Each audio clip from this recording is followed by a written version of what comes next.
podcast is intended for mature audiences. The views and opinions expressed are those of the panelists and do not reflect in any way those of the podcast partners, sponsors, or affiliates. Enjoy. Hi, this is Michael Buffer, and you're listening to the Voice of the People. Let's get ready for Boxing Voice. Every day I'm hustling, hustling, hustling, hustling, hustling, hustling, hustling, hustling, hustling, hustling, hustling.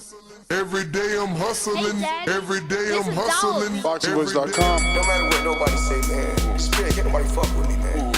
You know, I can't be fucked with, you know. Dollar D Beyonce Productions. Whether you pay to see me win, or you pay to see me lose, you're gonna pay. Fuck it, the kids still gotta eat. I don't have to watch, you know, any footage of a fighter. I mean, because I'm Floyd Mayweather, everybody gotta watch me. I knew eventually I was gonna have to fight Oscar Valdez. I feel like he was straight up and down, no special effects. BoxingVoice.com. How can Canelo have the biggest deal? Your deal is for $300 million, and I made $350 million just in one fight. And you're fighting on the app. BoxingVoice.com. I'm a king, okay? I eat a feast. Every time I eat a feast. And when I get up from the table, I don't give a fuck who get the leftovers. At the end of the day, follow my green print. Dollar D Beyonce Productions. BoxingVoice.com. Good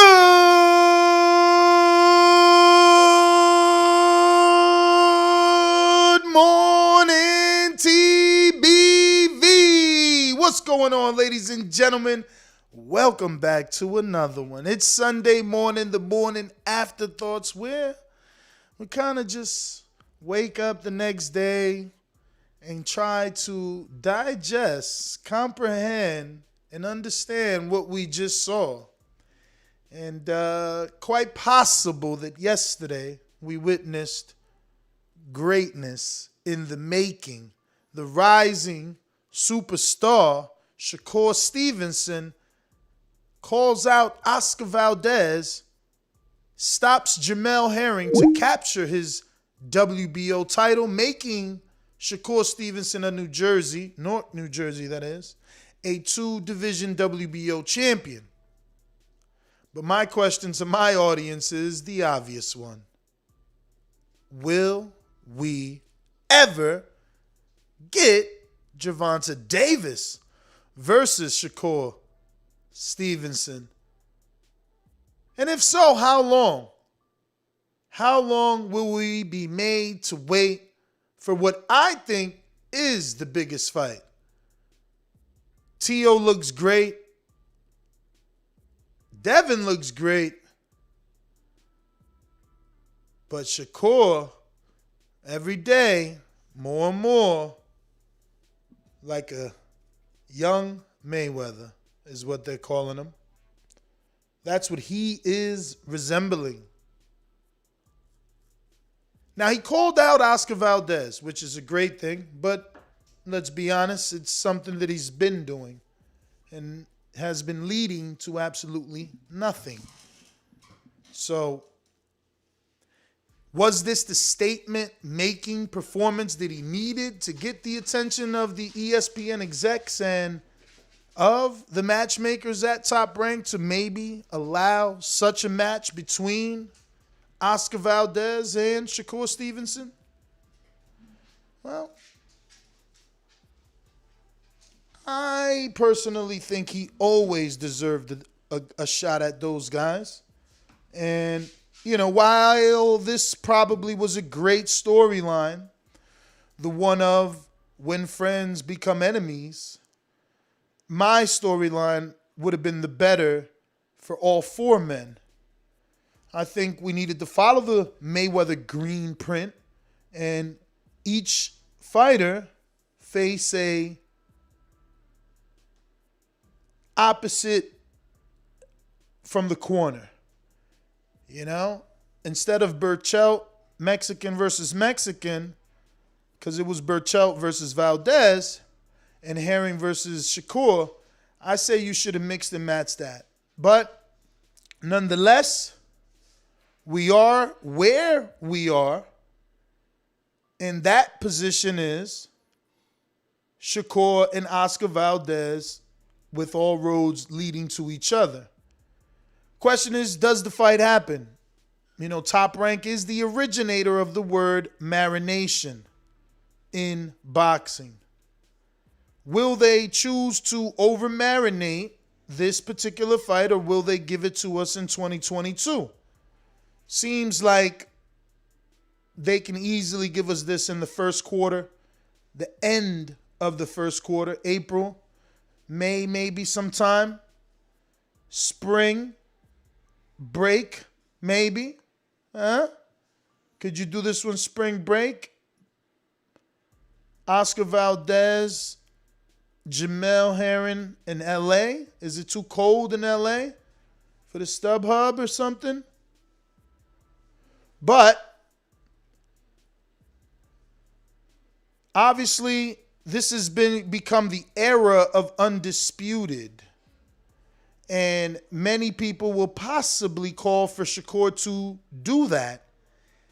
He, being the little brother of Terrence Crawford, may want to do that simply so that he can follow in the steps of the pound-for-pound fighter, Terrence Bud Crawford, who has unified and undisputed.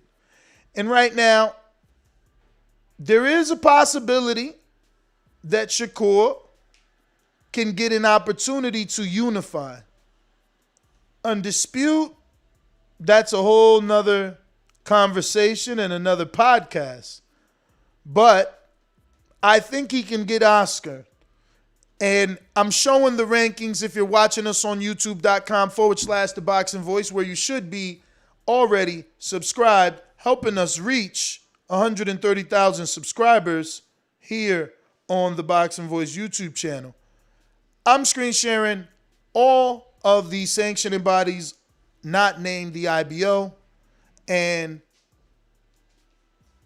Shakur can obviously unify with Oscar Valdez, WBC, WBO, and it is my hope that Chris Colbert, when he beats Roger Gutierrez for the WBA regular, is then elevated to the super, since there is no super champion, and then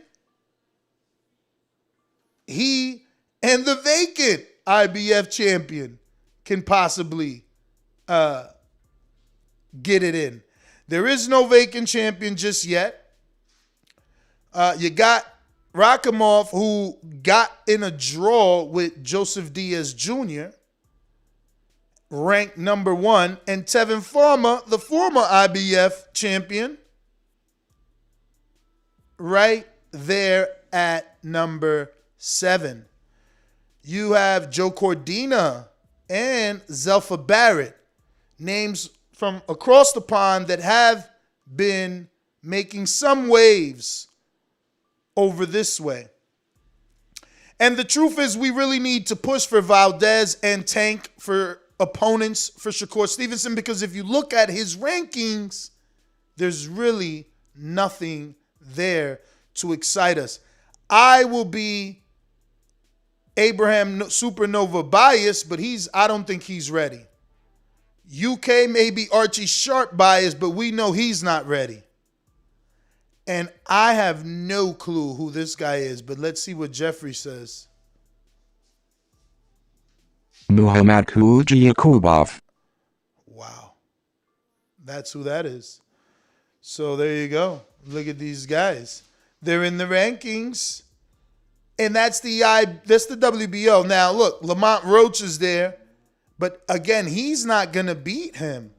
Albert Bell is there, and I don't think he's ready. You know, I mean, these WBO rankings really have nothing to offer Shakur. For Shakur, it must be unification or bust. Unification or big pay-per-view. And I get it, pound for pound, King. They may not sell pay-per-views like Tank, but he's going to need dance partners. Maybe not right now, but soon enough, he's going to need some dance partners. And Shakur Stevenson is quite the dance partner. And I think with this performance, and maybe one or two more, the buzz that is Shakur can build, and that may be the fight that we're demanding. I mean, let's be real. No one is demanding T.O. versus Tank yet. They're just not. I mean, where is the demand for T.O. is with Devin. The demand for Tank, I don't know if we've let it go, but it was with Ryan. Other than that, I think most men are free to do whatever they want. And if we can change that, if we can push them in the right direction, have them go towards the, necessary fight, which I believe Shakur versus Tank is a necessary fight in this. Listen, in boxing, you're talking about a 26-year-old and a 24-year-old. One division apart. These fights need to happen. These are the type of fights that are going to excite us, that's going to get us up and our juices flowing. It's going to make us want to spend, make us want to have fight parties, make us want to invite people over. Those are the kind of fights. Now, don't get me wrong. I love the Rolly fight. I think it's going to be a fun fight.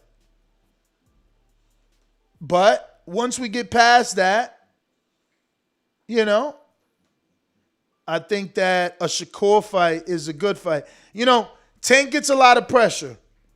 Tank gets a lot of pressure, especially from me, because I think Tank is a great fight for anybody, right? So I was putting him in with Thurman. I was putting him in with Berto. I was putting him in with Jojo Diaz, right? Who else? I wanted him to do the Devin fight because Devin was a free agent. And,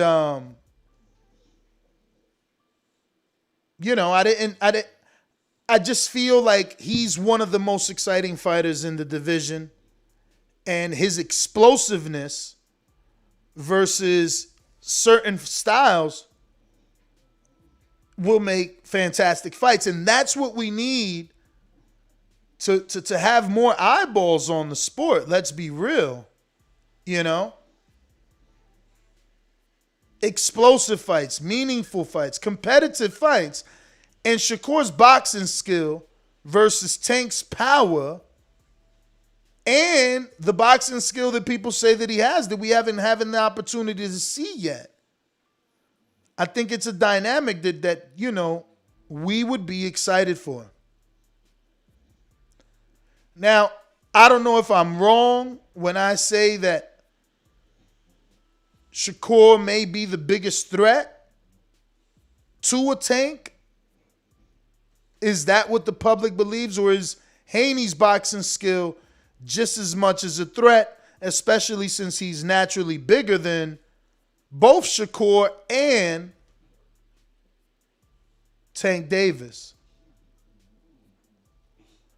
So I just think that if we're in a very exciting time, a very interesting time in this 130 and 35-pound division. And maybe it's not the whole 130. Maybe it's just Shakur, who we deem special, who we can see fighting the likes of a Haney or a Tank, Oscar Valdez or a Tio. Vasil Lomachenko is who Top Rank is mentioning. They're calling that a mega fight. Shakur versus Vasil Lomachenko is a mega fight.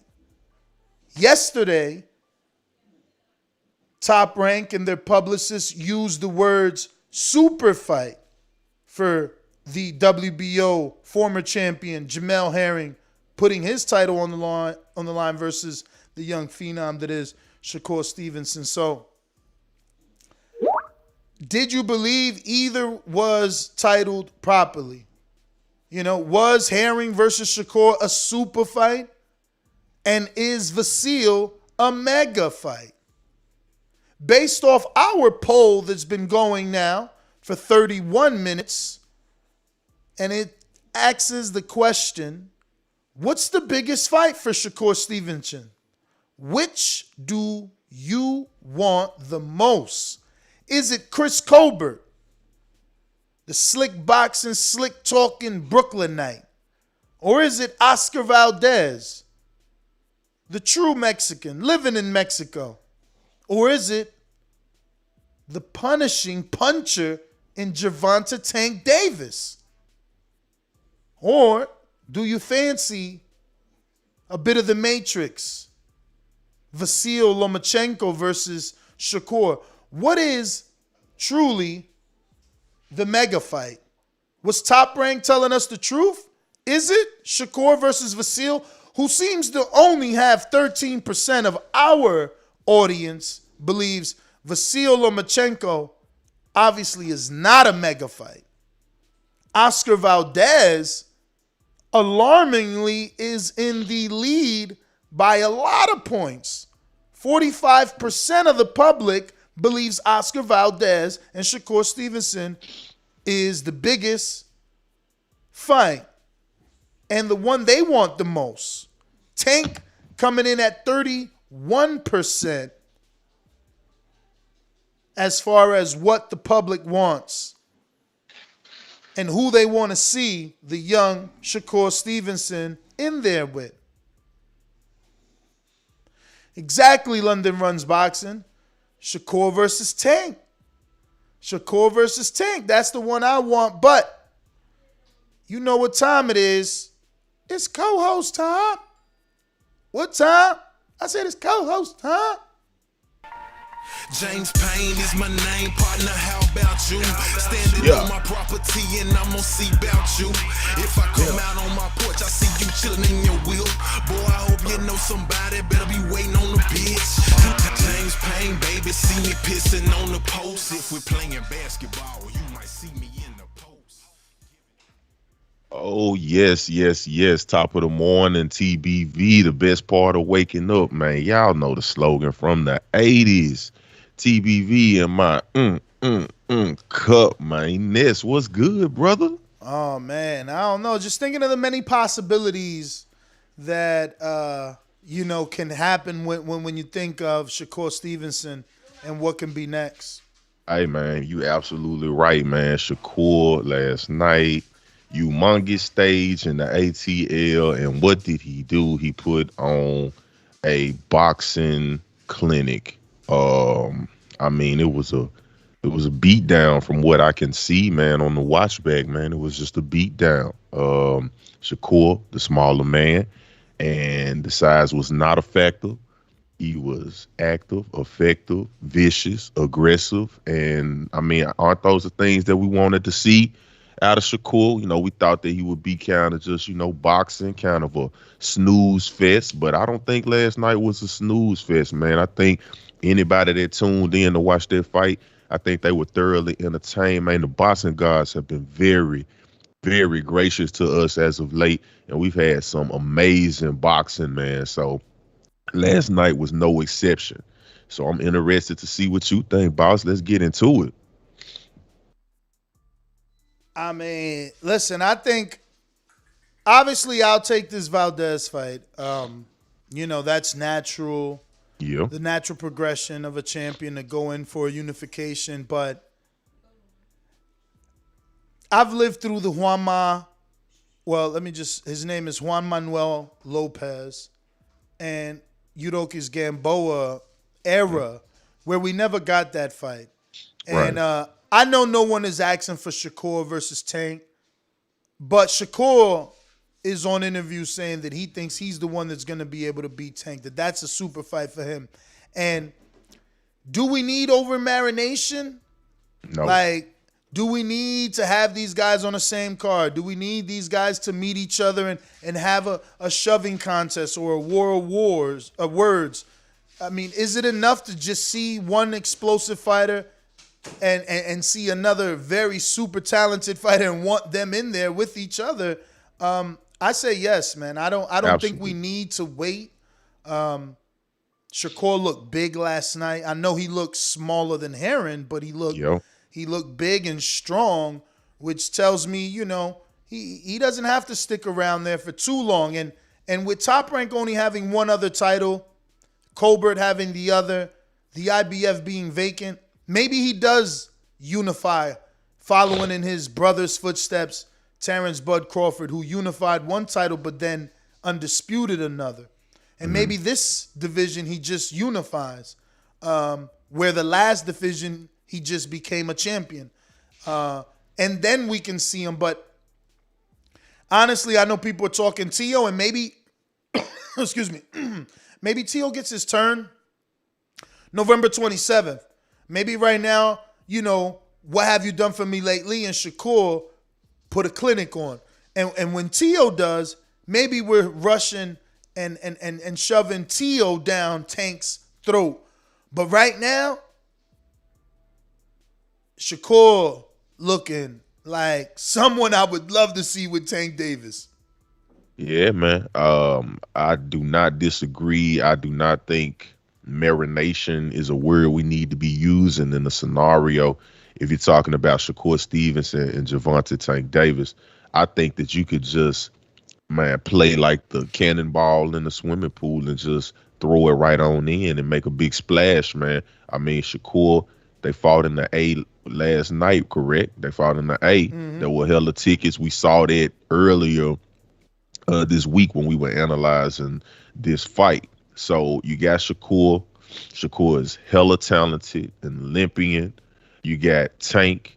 I mean, street cred out the wazoo, man. You know what I'm saying? Face card good in every hood, just about. I mean, these two, I think you put them on a press conference stage together, it's gonna be just a natural competitive tension that just generates between the two, because Gervonta is gonna say his spiel, Shakur is gonna say his spiel. Shakur is young and energetic and it'll be interesting though to see. Oh, yeah. Do you think Shakur will have that same energy? Give me my belt. I'm better than you, bro. I think he'll turn up even more. But with Tank, because I mean, Tank got that look like, yo, I'm really about what I say, Yeah, and that's how I feel that Shakur would be. Shakur would give him this saying like, yo, man, you holding my belts. You know what I'm saying? You holding that spot for me. So I think that would be an explosive situation between the two of those guys, and the fight would be amazing, dude. I mean, I would love to see a scrap like that. Like you said, Shakur definitely looked big last night. He looked like a grown man. I had questions about that before. I know Shakur, he's 24. I mean, by age, he's a grown man, but I was concerned about maybe stature, body-wise, how would he look in like going toe-to-toe with Heron. But, man, he didn't look like he was short anything. Like, man, everything looked like it was clicking. He looked full. He looked nice. He didn't look, he looked just very ready to go. And I would love to see him in there against Tank. You know what I'm saying? Like that contest would be, I think, man, edge of the seat action. Yeah, man. It's sad that the best fights are the ones that we're always begging for that we don't get. Like, we talk about the best fights, and sometimes we get them, sometimes we don't, man. But we do end up talking more than getting these days. And I'm just hoping this is one of those fights where they don't have to think as much. Like, and what I mean by that is, obviously, Bob Arum and Al Heyman both did not feel that Earl and Crawford was the right fight to make at the time that they were talking about it. Because it was being talked about, but never anything materialized. And I don't want that to be the case with this one, where it's like, we're asking for a fight. These fighters are in a situation where they're in each other's face. They're giving us the build up, and yet the promoters are still not giving us the fight. I want them not to drop the ball. I want them to see the way that we see that this is the natural fight. Now, you know, even though you and I are saying that, it looks like our poll has Oscar Valdez. And I don't know, again, I tell every co-host this, I don't know if this is because we're already conditioned, James. Are we conditioned not to get what we want? Are we conditioned that when we say we want Tank, we know it's going to be an in-house fight? So that's why these guys are automatically voting for the fight that they know is naturally easier to make because Oscar Valdez is on that side. Are we just conditioned, or do we really believe Oscar and Shakur is the big fight or the biggest fight and the one we want the most? Because that was my question. What's the biggest fight for Shakur and the one we want the most? Tank. I know for you and I, but it seems like they're saying Shakur, and I'm just like, okay, I didn't know. Man, you could say, man, they could try to say Shakur and 3 other names, and it still wouldn't do what one Tank fight would do. And you don't have to take this fight to Vegas. You don't have to take this fight to Cali. I mean, you could definitely do the fight on the East Coast. I mean, you got Newark, New Jersey. You got Tank out there, Bodymore, you know what I'm saying? You could do some East Coast action, or you could bring it right back down south to the A. You know what I'm saying? I would like to see that. I would like them to take it to Atlanta and just raise the ticket prices, because I know that they go to Vegas because they could get more for the tickets, and obviously they get some sort of site fee from a specific casino. Mm-hmm. But, man, Tank had that Atlanta crowd crazy. Yeah, like, man. Yo, they had good rappers last night. I seen Kanye was there. I seen Quavo. Maybe like 2 others I seen. And it's I'm talking about QC was a sponsor for this, dude. Like they had the QC Lil Baby's logo, the four full pockets, and then you had QC. That's the label that the Migos are under. Okay. You know, I'm talking about they had the corner post logo placement. Man, that's huge, dude. Like that's serious. I mean, AG, like all of that, man. It's like that's big business right there, man. They let you know them boys spent some big bread, you know what I mean, to get that corner placement, because you know how the game work when you're trying to be a sponsor at one of these premier events like this. So Oh yeah, them ring posts could cost you some real money to get that sort of attention. Yes, sir. Some big, like you say, bread. I'm glad someone noticed it, because I didn't even know. So I'm glad you're on the show to tell the audience, because I didn't know. I didn't see it, nor do I know who QC is, or Q7 or whatever you said. Nah, QC, Quality Control Music, brother. It's a very notable street label that's brought you artists. I mean, Lil Yachty, the Migos. They've contributed with Lil Baby. I mean, you name it, boss. Like a who's who of Atlanta rappers. If they haven't collaborated, they done work closely with, loosely with QC Music, man. They're like I would say they're like this generation's version of like No Limit or Bad Boy or something like that. You know, just a street label. Independent guys. I mean, they have like the back and the major labels on some distribution situations with some of their artists, but as far as like a label that started in the streets and give like street rappers their opportunity to get that major national platform, and they getting corner ring post placement, you know, on the padding and stuff. I mean, for the world to see. If you're looking at ESPN, if you were looking at their fight, and you got the opportunity to see them dudes dance around a square circle, they was there to be seen. So I'm like, yeah, man, that's big business. Now, a lot of people saying that hip-hop influence came from James Prince, and whether it did or it didn't, I would say rightfully so. Like, what do you get with a music mogul for, if not to have him, you know, put you in the eyes of other celebrities that can open you up to bigger audiences out of your niche, right? Mm-hmm. Like, I mean, if I'm with James, I want an OVO deal. You cool with Drake? Yo, let me get some of that free gear. That's what Shakur did. You know what I'm saying? I'm cool with James. It's like, yo, this is my second title fight. I need a big ring walk. We got Quavo, champ, no worries. You know what I mean? Cool. That's what I'm here for. Like, that's what I signed to you for. Like, you know, I don't know why people trying to say it negatively. Oh, that's James Prince. I mean, why else did I sign if not to use his influence? Right. Crazy, man. Crazy how these thinkers are. Brandon, I don't know what you mean. You act like we didn't see Valdez last fight. What you mean? Like looking good, you're saying? Looking good? I don't know. It's crazy to me, this poll, man. Like, I do not understand why Valdez, yo. Hey, it's the green print, man. Mayweather set the green print. Plus Valdez caught a body, maybe. That's why they they excited. I mean, that's the point to me. Tank always catching bodies, though. So if you're really looking for excitement, you know you going with the dude as well. How many he got? 23 knockouts, 24 fights or something crazy like that? I know it's only one person survived. So I don't know. Yeah, man. I don't know, man. I mean, I'm just thinking in terms of creating our next star.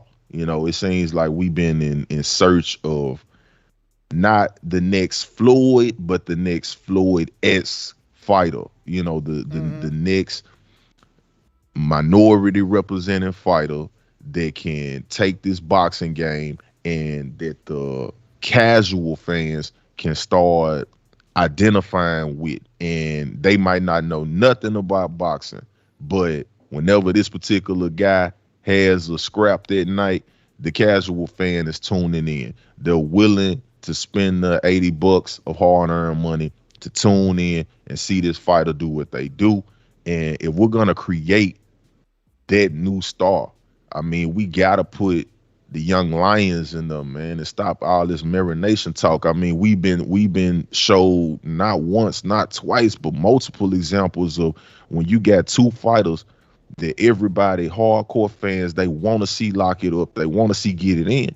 Man, y'all start this marination, dude. We are not cooking dinner. You know what I'm saying? These are professional fighters, and they're throwing punches at each other. Live bombs, man. Live bullets, like Tank said the other day. When them bullets, you know, and them bullets start coming back, and there will be casualties. I mean, look at Earl. He not only had a catastrophic car wreck, but some type of eye injury that's put 2 halts on his career. So it's no telling if we'll ever get the Bud fight. You know, we wanted AJ and Wilder. We've been wanting it my last 5-6 birthdays, man. We might not ever get that, you know? So it's like, man, you know, you guys, promoters, man, I know y'all listen to this show. Man, y'all don't have to overthink everything. I know y'all want the big bag. But sometimes, man, go ahead and let them dudes get it in, man. I mean, Tank Shakur is a big bag, man. It's big bag, big money, big bucks, and it's pay-per-view status all day, you know? $80, man, I'll pre-buy that thing if y'all could go ahead and make that happen. I wonder, though, like, is it going to have that who you picking vibe? Remember Mayweather versus Mosley? You know what I'm saying? It was like puncher versus boxer. Mosley stunned Mayweather with that right. The title was who you picking, like, or is there an overwhelm? I mean, I guess there was a favorite in that. Mayweather was always the favorite in that, but like, yeah. Still, is it a who you picking type of match? Like, because, you know, people still gave Mosley a shot. Obviously, Floyd was the favorite, but they gave him a shot, and rightfully so. That right hand was heard around the world. After that, he got a beat down for putting his hands on Floyd, but you know how that go. Yeah, man. You know, he shot his shot. He did. He shot his shot. Zab, you know, got one good one in on him, you know. What was his name? Victor, you know, he got a headbutt in. You know what I'm saying? Madonna landed like an overhand one time, I think. You know, everybody had a crack at it, man, but nobody could knock off the Don. You know what I'm saying? So Show Kid is arguing in the chat saying, why would a promoter want to share the money? Oh, And man. and I think that is the exact problem. These promoters need to understand that these cross promotion fights, they garner more attention because it's two different entities coming together.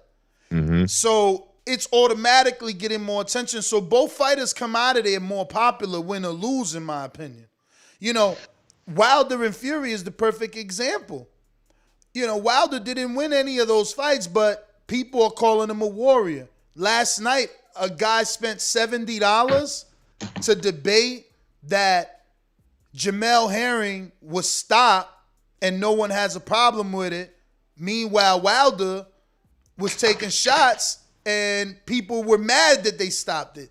People are killing Breland for throwing the towel in. So it's like, you know, he wanted a universal rule for stoppages. Like, yo, if you're going to stop one, stop them all. But the point I'm making is, even in a loss in a big cross-promotion fight, you could come out of it popular. So when promoters are like, we don't want to share the money, A, it's more money. It's more money in the pot when you come together. B, it's a bigger fight when you come together. It gets more popularity, more notoriety when you come together. So I don't know, man. Man, the community is brutal this morning. I guess they don't want to see it, chump. Maybe they want Oscar Valdez. You know, let's get what's his name, Eddie Reynoso. let's holler at Canelo camp again. They want to see more Canelo camp. They want to see Oscar. Well, listen, man, we definitely gonna get some Canelo in 12 days now. Yeah, but you're gonna listen, get plenty if of Oscar's it. the fight, I'm not mad at Oscar. And I'm not saying we got to do Tank next. But are we serious? Do we really not want Tank versus Shakur? I'm lost. I'm lost, man. Yo, for real, I'm lost. I want it, man. Now this is a good question right here, though. So this fight with Tank and Rolly. Now this is a 135, if I'm not mistaken. Yeah. All right, there we go, man. Let's keep Tank right there, man. Let's stop the talk about. Let's slide him up to welterweight. Let's chill on the 140 right now, man. We got a lot of action right there, 135, 130. If you want to slide him up to 140, man, is only one dude, one or two guys I would want them see him with, man. But I mean, right there, 135, man, we are stacked, man. Like, let's get it popping right there, man. No more weight division manipulation, man. Let's just let these guys get it happen, man. We got some super chats. Looks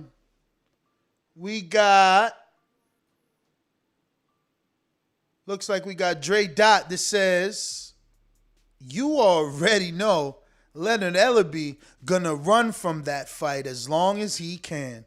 He'll talk about how Shakur can't sell out Atlanta or something. Laugh out loud. Yeah, I get it. I just hope that he doesn't. You know, we need to learn our history. Someone teach me.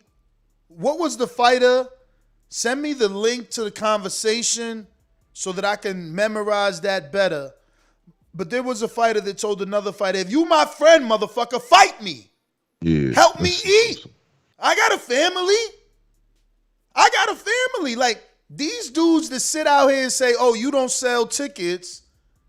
Motherfucker, help me. Pick me up. Am I not your brother?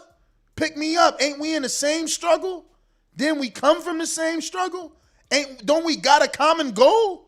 Pick me up. What you mean I can't sell tickets? Put me in the fight with you and watch I sell. These dudes is crazy, man. And I get y'all, man, because that's what they using these days. But whatever that fighter was, man, we need to talk about that more. Yeah, I'm wishing on a star. That's okay, but I've been wishing on a star for almost 12 years. And I see the sport getting better every single day. You know, they don't even say the phrase they used to say back in the day 10 years ago, oh, boxing's dying.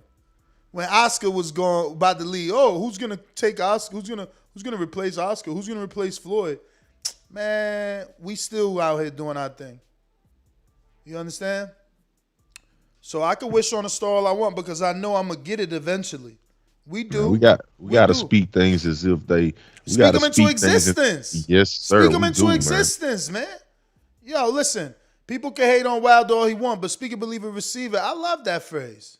Yeah, man. I love that phrase. Ain't I nothing find wrong with myself. that. I find myself saying it to myself a few times, man, throughout my days now, man. If Hell it's yeah. I'll tell you, if it's something I see and it's looking spicy, and I'm like, man, speak it, believe it, receive it, For man. real, and give that man credit. Don't we give Shannon Briggs credit for creating Let's Go Champ? Like, let's go, champ. that's another one that's synonymous with boxing. You can't talk about boxing without saying Let's Go Champ. You can't be at a fight without rooting your man on saying Let's Go Champ, man. Let's go champ. Shout out to the Cannon too, man. I also feel like he set a great precedent for if you a fighter and you want that fight, the type of activity that you got to display to get that fight, man. Get your stalker on. Get your Michael Myers on, man. Be everywhere this dude is at. This dude at the car wash, you at the car wash. It ain't work for Tevin, though. It ain't work for Tevin. He got more popular from it, but it ain't work for Tevin. You know what I'm saying? And you know what's crazy, though? I wonder if Tevin regrets it. I know there was some sort of offer to him. I know he wanted a certain number, and Ellerby and them sent him another number. And then he ended up, having decent fights on DAZN, but not big names, and lost that belt to the biggest name in JoJo. So I wonder, do he regret never taking that Tank pay-per-view at the time that it was offered? I know he felt more than or worth more than, but, I wonder. Regret is a motherfucker. I regret shit, even though Jay tell you got to learn to live with them motherfuckers. Don't mean you won't regret them motherfuckers. But man, what you said. Yeah, man. Julio Guzman says, shout out to Atlanta and their knowledgeable fans sitting around me. Made it for a pleasant evening. Shout out to you, Julio, because I told y'all that, man. Atlanta is so beautiful, the way they love that sport. It's really sad that they only had 5,400. Let me double check my email, make sure that those numbers was right or wrong. Because I'm like, damn, Atlanta comes out for all boxing matches. Like, the fact that they only had 5,400 is crazy to me. I thought they would have done a little bit better than that. But again, neither one of these guys are from there. They're not from that city. They're not from that state. It is what it is. They tried, and 5 isn't bad. And the reason it's not bad is because I don't think Devin Haney's 5 whatever versus Linares was bad. You understand? Bad is 2,000. Tim Bradley used to do 2,000 somewhere in like Palm Beach or somewhere, out there in the desert over there. So it's like, that's bad, 2,000 tickets. Not being able to sell 2,000 tickets. But 5,400 ain't bad. But that being said, let me just double check. Yeah, you double check that, chunk, because and if that's the case, I gotta give a big shout out to ESPN Top Rank, the production crew, the way that they shot that last night. Hey yo, man, y'all are masters of illusion. If it was only 5,000, a little bit over 5,000 people in there, boy, because the way y'all had them people seated and arranged, it looked like it was on swole. So I thought, I'm under the impression as I'm checking it out, as I'm watching it back, I'm under the impression that they had a big walkout crowd like we were alluding to earlier this week. So if it was only 5,000, maybe they moved a few tickets and then they crammed everyone in to, use those camera angles to make it look more spectacular, man. But man, shout out to y'all, man. Y'all some hella fire producers. Y'all earned y'all money last night. Yeah, they didn't send anything in the official press release, so that might mean it was 5,000 or less. Yeah, I would love to know the viewership. Usually they go right ahead and tell you because they're happy, but I don't know. Let's see if Keith Idek on Boxing Scene gave us anything. I'm gonna skim through that, but I'm gonna also open up these phone lines in case anybody's up Sunday morning, want to rock out with us. We ain't rushing. We gonna open up. We gonna get to these super chats as well. Yeah, man. Let's rock out. Remember to rate us 5 stars on iTunes. I got Dre Dot that says Valdez sipping tea as we speak. So I'm going to take that as he assumes Valdez watched the fight and is a bit intimidated by what he saw. Do you feel that way? Or do you think the man that just stone cold knocked out Miguel Berchelt ain't afraid of nothing? Nah, man, Oscar, man, I don't think he's scared of none of these guys, man. I don't think Oscar's afraid of none of them. It's just is that what we want to see? You know what I'm saying? But it seems like the community thinks that Oscar's the best candidate. So that is true. Subscribe to youtube.com/theboxingvoice for the latest and greatest interviews with your favorite fighters. We got RNS Uno narrative. Earl Spence Jr. in a horrible car accident. Truth. Earl Spence Jr. crashed his car in a drunk driving incident. Wow. Okay. That probably was a correction on me. My bad if I... Nah, that ain't a correction, though. I mean, listen, I guess it's a correction, but I feel like it's like an underhanded, like, smack at Earl. Like, tell the truth. Like, yo, he wasn't in an accident. He was drinking and driving. And is he wrong about that? Technically, no. Obviously, there was a DUI, right? Yeah, it was. So, I guess.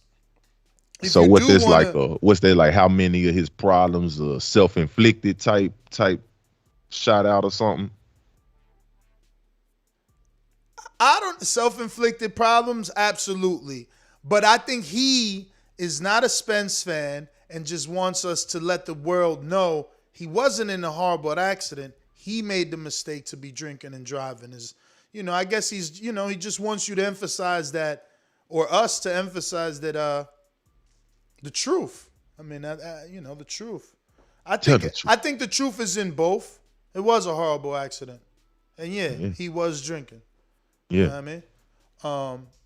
And I choose not to highlight the negative, I guess. Like, am I always going to say, he was drinking?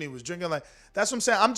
You guys got to understand, as a man with a past, I try not to judge people based off their past. So, he told us already that the accident brought clarity to his life and made him, think about his daughters and not wanting to leave his daughters. So, like, why would I be that person that's constantly in his ear talking about, but you had that horrible drunk driving incident? Like, come on, man.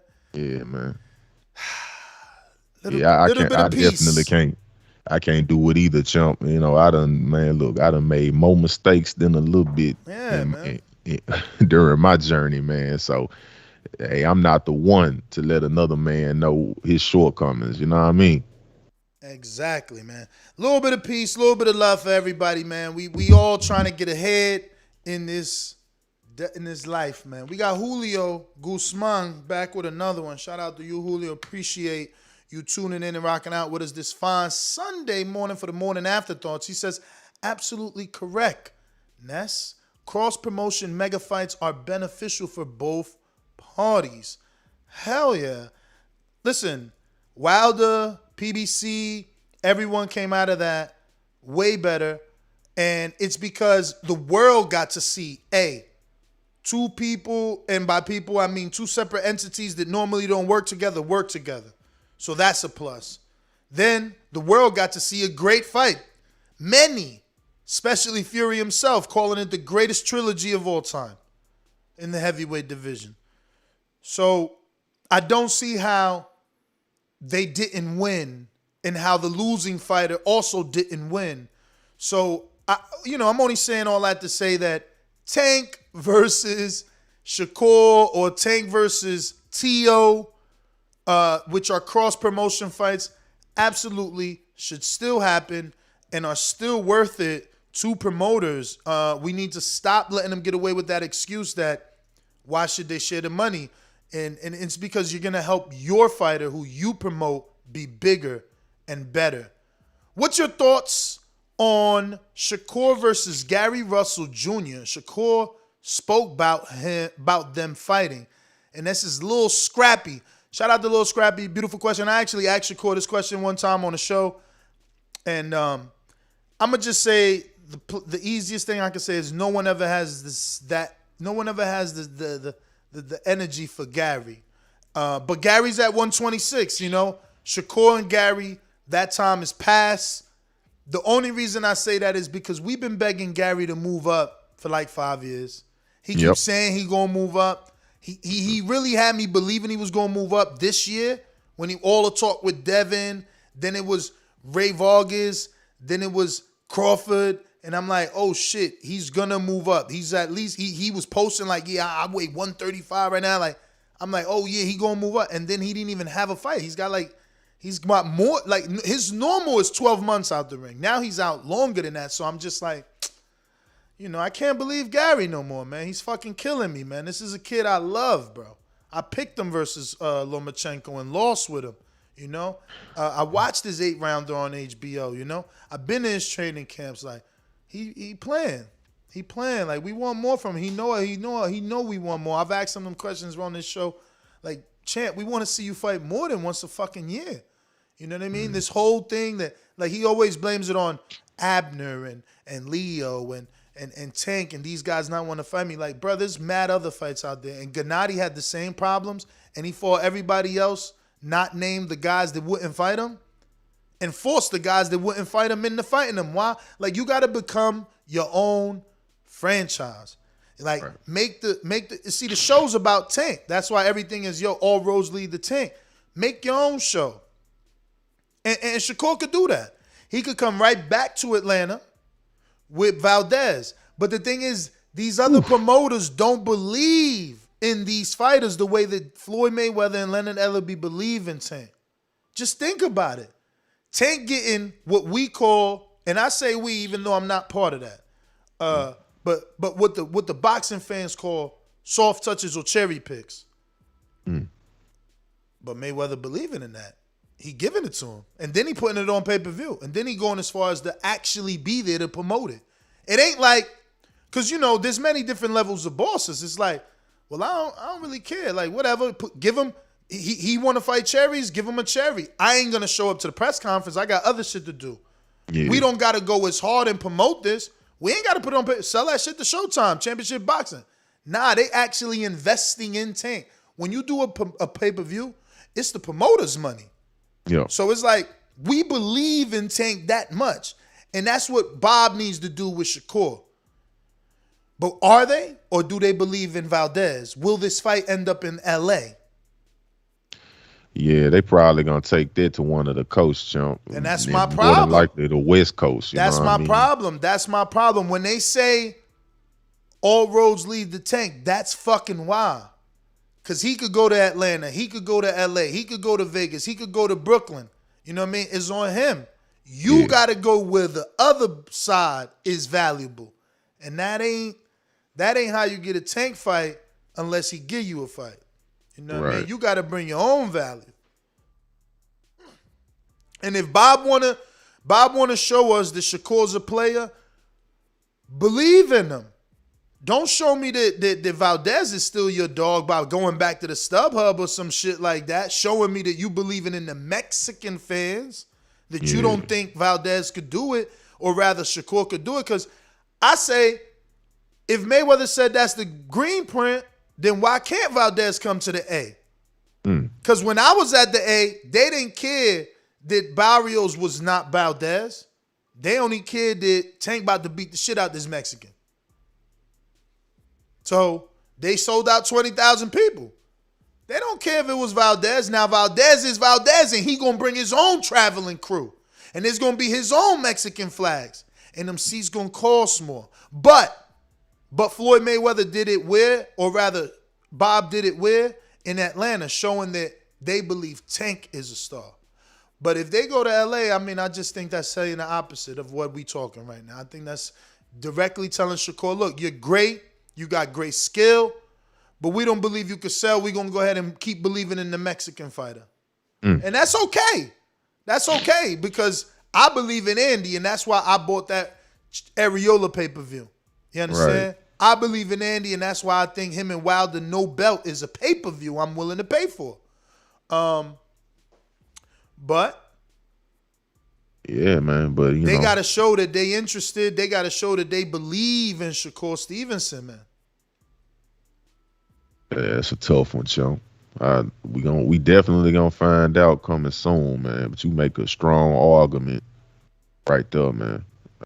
I make a strong argument. I really wish, wishing on a star. You could hit me with the sound bite if you want, but I don't wish. got it. I gotta get it. Maybe the producer listening, but we opened up the phone lines. Yeah. But I'll sing it for you. Nah, I'm joking. Nah, man. Julio Guzman says Atlanta Braves playoff game was at home last night. Might have hurt boxing attendance. And that is true. I think Intrigue was saying something like that. Like he was going to the Braves game. So, maybe that has something to do with it. Yeah, the Braves are killing it right now. And shout out to Julio with the 3rd super chat. Appreciate you.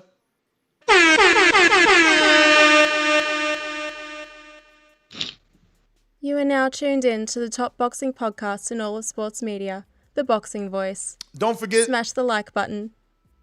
To call the number 1-425-569-5241 if you want to voice your opinion, give us your thoughts on this topic or more. RNS1, having Kanye and Michael B. Jordan there says a lot, though. Yeah, I said that.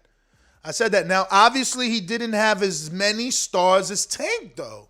Like, Tank brought the entire, all the celebrities from Atlanta was out. Young Jock, Dr. J, everybody the last time. But these are strong faces, is what I said. Quavo's big. Michael B. Jordan's huge. And he's from Newark, so he's showing the city love. Yeah. And then Kanye is like, come on, man. Yo, it's yay, man. It's 350, man. I love them 350s, man. I don't think I'm ever buying any other sneaker but them three. They're too comfortable. And then I don't even buy them because they Yeezys. It's them soles, man. They have you walking on clouds, man. And his music's fire too. So, greatest producer, he gave Jay some of his best beats. We had some of the best Jay when Kanye was producing this shit. So, that is a big name. That's a huge name. Then the fact that Shakur's outfit is OVO, that's huge. All that is huge. That's why I'm like, what's them ticket sales, man? I don't know what them ticket sales is. Yeah, I'd love to know the viewership on that as well. Viewership, I hope they did good because, T.O. and Loma did real big. I'm not saying that this is that. I'm just saying it's ESPN. Usually they get decent numbers. We got Biz says, ain't no marinating happening. They at 2 different weights. And Ellaby told you the blueprint. We want Shakur versus Valdez next. See, it's the condition. You see what I'm saying? We condition to know that we can't get the big fight, so we want what's realistic. That's what everybody's putting. Come on, Nez, be realistic. That ain't realistic. Come on, Nez, you dreaming, wishing on a star. And that's what we're conditioned, man. We're conditioned not to want the best because we know we can't get it. And these dudes, look, they so conditioned, bro, that now they coming at me. You know what I'm saying? Now they coming at me for wanting was right. I want the best versus the best. Nah, Ness, we ain't getting that. You crazy, man. You unrealistic. That ain't real. Why not? Why the best find the best is not? Man, crazy. It's realistic to me. Like you know what I mean? Mm-hmm. It's realistic to me, but maybe I'm in the minority on that. We in the minority, obviously. We got the best dad ever that says Shakur had Yeezy, Michael B. Jordan, while Tank got love at the Lakers game from LeBron and Melo, Lil Wayne, and more. Stop putting Shakur's name next to him. Brother, they all in the same. You name another dude in and around that weight getting the likes of Yeezy and Michael B. Jordan, and who else was there? Quavo and Jada and whoever else I'm missing. There ain't no other fighter in and around that way doing it. So when you put these 2 fighters, that's why I want Devin Haney. But they don't listen to me. Devin Haney and Tank and now Shakur show. I mean, obviously Haney did better. I feel like Haney. I mean, I wasn't there. Let me not say that. I wasn't in Atlanta to see it firsthand the way I seen it firsthand with Devin. Devin had Vegas popping. If his was 54 or 7,000, whatever, how many tickets he sold, that shit was a movie.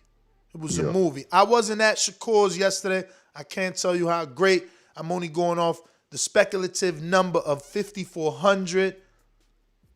I don't know. We're trying to find some answers. Jaguar Paul. When will Tank take over his own career? We can't keep blaming Shotgun Nose.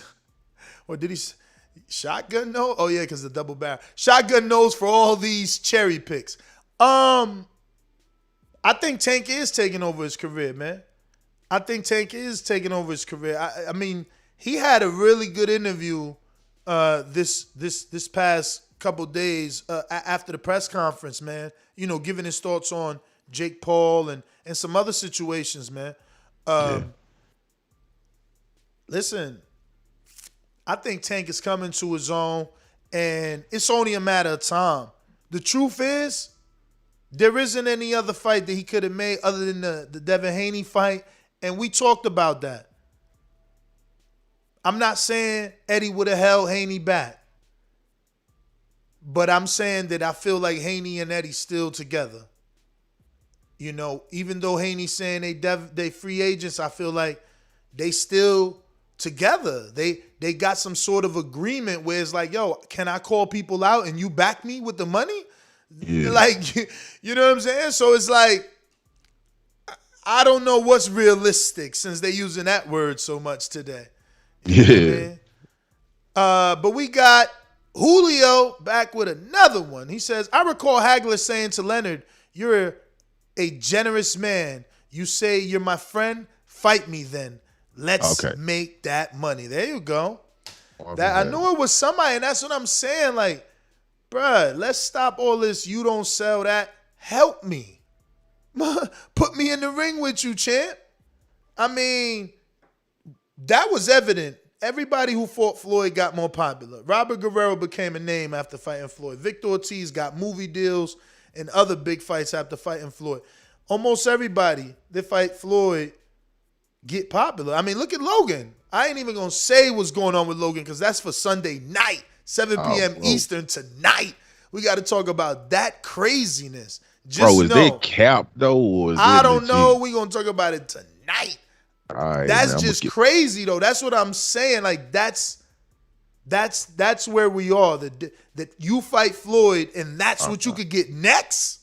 You understand what I'm saying? So, we gotta really bow down to greatness. Floyd got a plan for Tank, and Ellaby was not wrong. When he said it a year ago, 2 years ago, I think we all laughed, and it was like a meme. But it's true. Every time somebody fucking fight, all roads lead to Tank. Every time somebody fight, Tank is the biggest fight from 130 to 140. They ain't lied. They didn't lie. Every time we turn around, we want to see Tank versus Devin, Tank versus Tio, Tank versus Ryan, Tank versus Shakur now. The list Tank versus Vasil. Yeah, Tank versus Vasil. The list get longer and longer and longer. And maybe, that we going to have haters in the chat. Yeah, Ness, of course the list long because he won't fight nobody. He fighting cherries. Yeah, but with every fight, you want to see him with another great name. Yeah. Only other person is getting the traction and reaction like that is King Nello. Yeah. Nobody else gets matched that much. Like, we like Tio, and we want to see him fight Devin. We like Tio, and people talking about him fighting Josh. Ain't nobody talking about him fighting Ryan. Ain't nobody talking about him fighting Tank like that. The people is talking about him fighting Devin. Right. Him fighting, and he's pushing Josh. But Tank, everybody want to see everybody versus Tank. Yeah. It's like, we want to see everybody versus Tank. It's just the truth. I know people don't like to hear it, but whatever. Mad Ben 100. What up? Wait, did I even hit that last one? Let me hit this last one more time. Oh, look at this guy. Nah. These calls are brought to you by Big Rigs Trucking Agency, experts for all your insurance and trucking needs. For quotes and consultations, visit us at brtagency.com or contact us at 908-943-6918. Mad Bet, Kansas City. What up? Can you hear me? Yes, sir. All right, man. I got cut off last night. I don't know what happened. But Shakur showed me that he got the skills to pay the bills. I picked Heron, thinking Heron gonna show his quality and his confidence, but it was a one-sided fight. Heron didn't fight on the fight that I expected. He did a little bit in the 5th round, but it wasn't consistent. But Shakur, man, he beat him down. Who's next for Shakur? I want to get Valdez because I think Valdez been ducking. So we want to see that fight. And Tank is my favorite fighter. And I'm going to be biased when I say Tank beats everybody. He got the skills, the power, the confidence. And great show, Ness. That's my call. Oh, and Crow. Don't let it marinate. Give me the Crow. All right, peace. What you said? Don't let it marinate. What? He said, and give him the Crow. Oh, the Crow. That's for tonight, champ. Sunday, 7 p.m. Eastern. We got Ra, Baltimore. What's up, Ness? It's not Rob. Oh. Can you hear me? Oh, this Troy? Troy. What up? Yes. How you doing? All Blessed up. good. Yeah. I'm going to answer your question, then I'm going to talk on the fight. Mike McCollum had that conversation with Hagler. Hagler said that he respected him, and Mike said, okay, well, since you're my friend and you respected me, you should have fought me.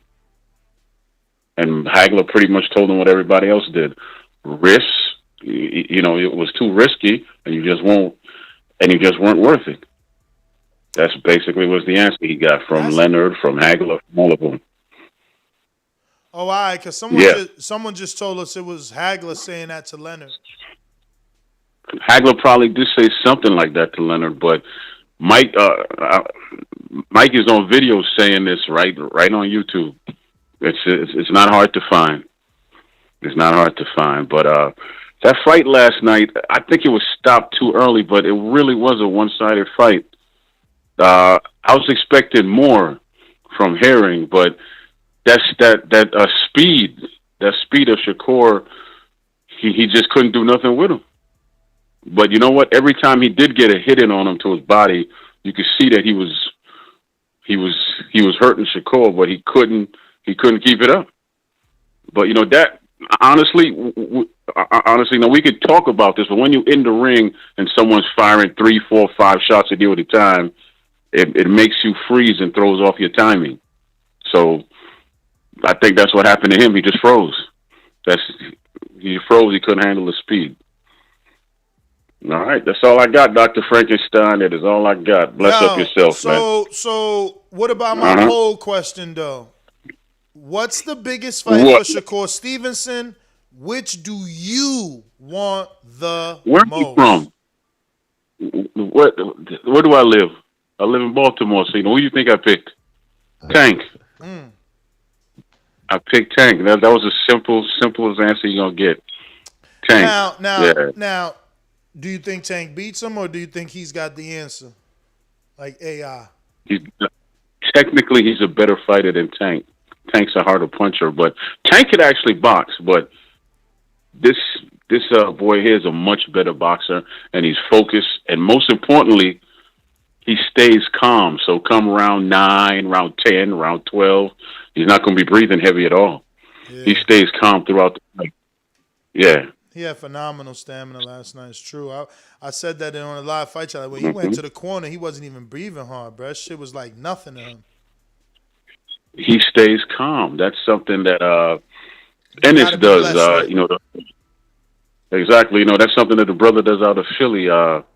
Ennis. Mm-hmm. That's his name. Yeah, and James Toney was the master of that. Yeah, he stays calm. That's all. But I'm gone, man. I got my granddaughter. I gotta go take care of her. All right, Grandpa, do your thing. Shout out to Troy in B-More. Big shots out. We got Majid, Ohio. What up?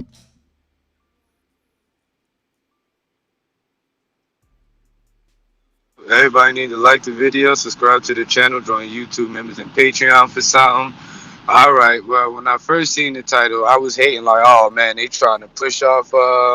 They trying to help Valdez escape, you know. But when I sat back and listened, you know, with Tank pulling power in Atlanta, you know, I'm like, that could be one of the better things for Stevens when it come to fucking exposure and everything, you know. Cause me, I'm fucking 973, you know, so I'm gonna be biased, and I think that he could fucking beat Tank.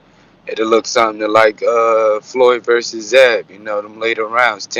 That tank could be empty, you know what I'm saying? So we just not got to get clipped for the first half. Second half would be easy. But, yeah, Ness, I support your logic or whatever, you know, because I'm like, from a marketing point, this nigga beat Tank. He on top of the world. Who's next? You know what I'm saying? More pressure on Valdez. So I'm with that shit. Tank don't want that. None of y'all 443s want that shit. Y'all better go back to sleep. That's all I got. All right. Yeah, man.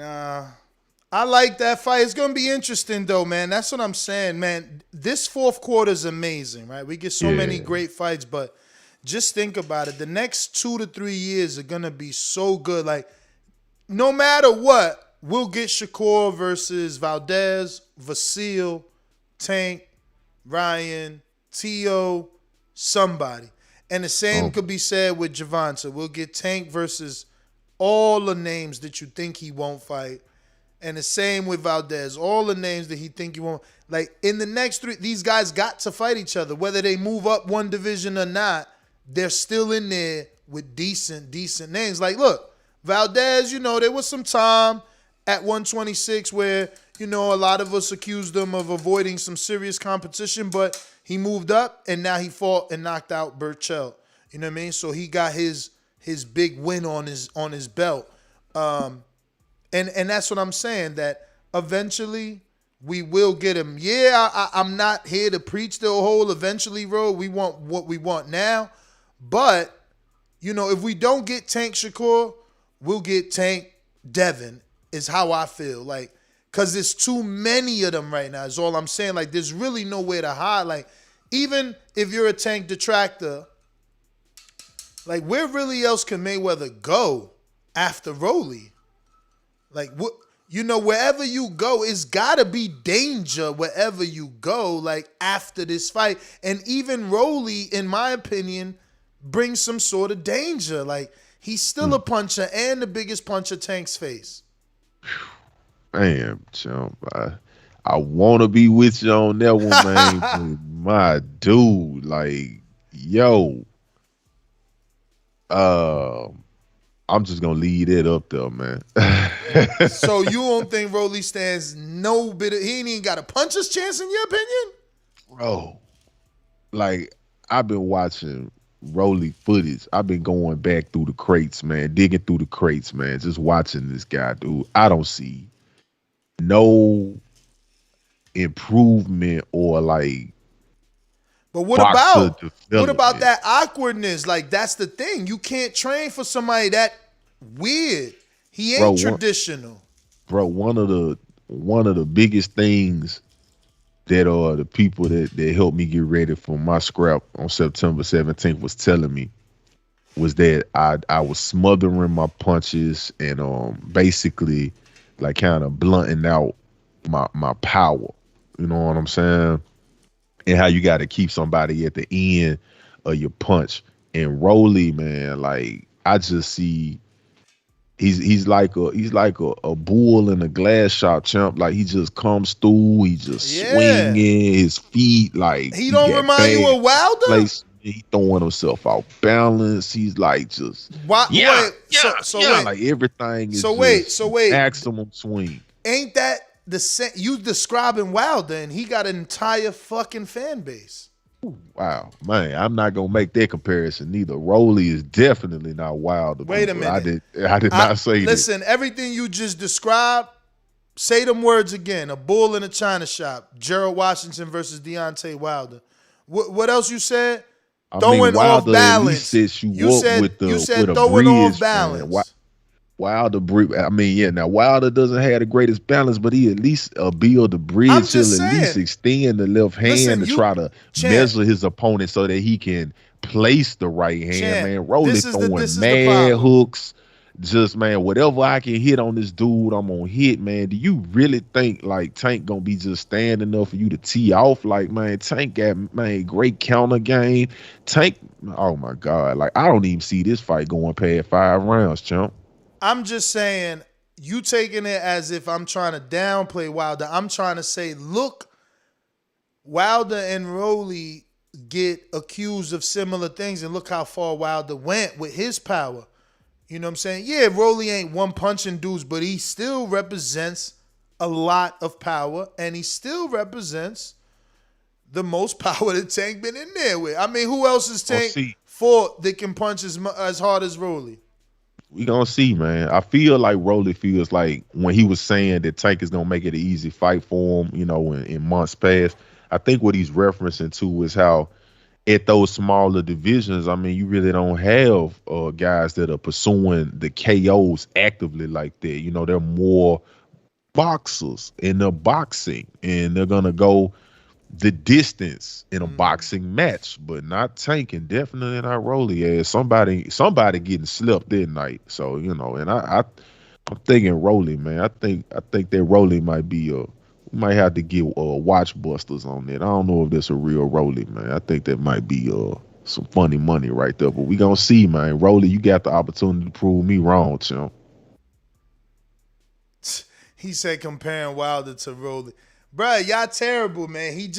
They both punch like in similar ways. Like, yo, and that's what I'm saying. See, you can't say nothing about Wilder. They take it as disrespect. I'm saying, why can't Rolly strive to be Wilder? You understand? They both started late. They both wild. I mean, you know, y'all just taking it defensively for whatever reason. You understand? I don't know why. You can't say mad hard. You can't say Wilder in these streets. And so does Rolly. Rolly the one calling out this dude forever. He getting him mad too, calling him a dwarf. He's the dwarf slayer. You know, I mean, listen, he ain't just talking. He talking. He trying to get in trouble. But we got Devin and Mayfield. What up? Hey, I got a couple questions. All right. They say Tank is doing cherry picks, but ain't Tank the only guy out of from 130 to 140 that fought multiple world champions in Pedraza and Leo Santa Cruz. And another question I got: did Tank is this sold out in California already? I don't know. I thought Ellaby in his interview he said it was already sold out. I don't know. I wouldn't put it past it, man. You know, Ellaby, he know people be checking up on everything he say. But I'll check his Twitter, see if he says something. Yeah, because I was watching one of the interviews after him and Rolly had their press conference. And, you know, on camera, not in that press conference, but, you know, the other YouTubers or people was interviewing them. And he was like, well, this already sold out. You know what I'm saying? It was, and then like, cause like you had a podcast a couple of days ago, and you were saying something about Tank when he said something about Tio, but I couldn't call it. I saw it later on. He was talking about Tio need to worry about selling tickets. That's what Tank told him. He was, you know. No, but he said that, but you had it wrong why he said it.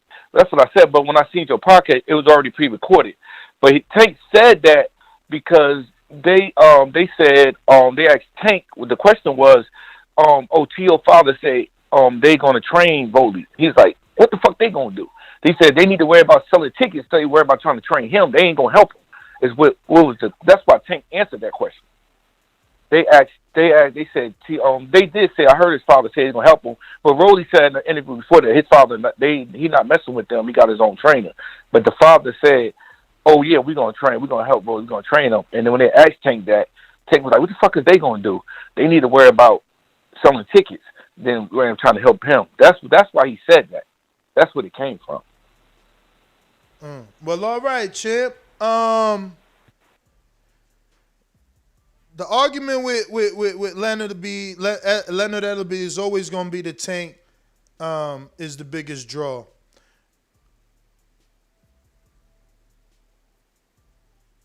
He said here, Tank is fighting at the Staples Center on Sunday, December 5th on Showtime boxing pay-per-view. Tickets are going like hotcakes. If you can't make it, be sure to tune in. And says, sis, this is one you don't want to miss because he was direct quote tweeting somebody.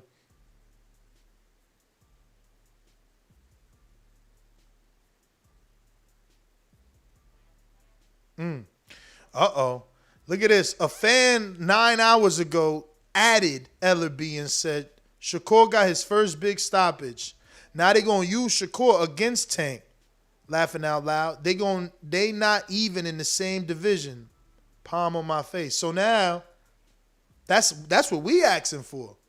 Yeah, Shakur ain't in Tank division, but we still want that fight. I don't know what he talking about.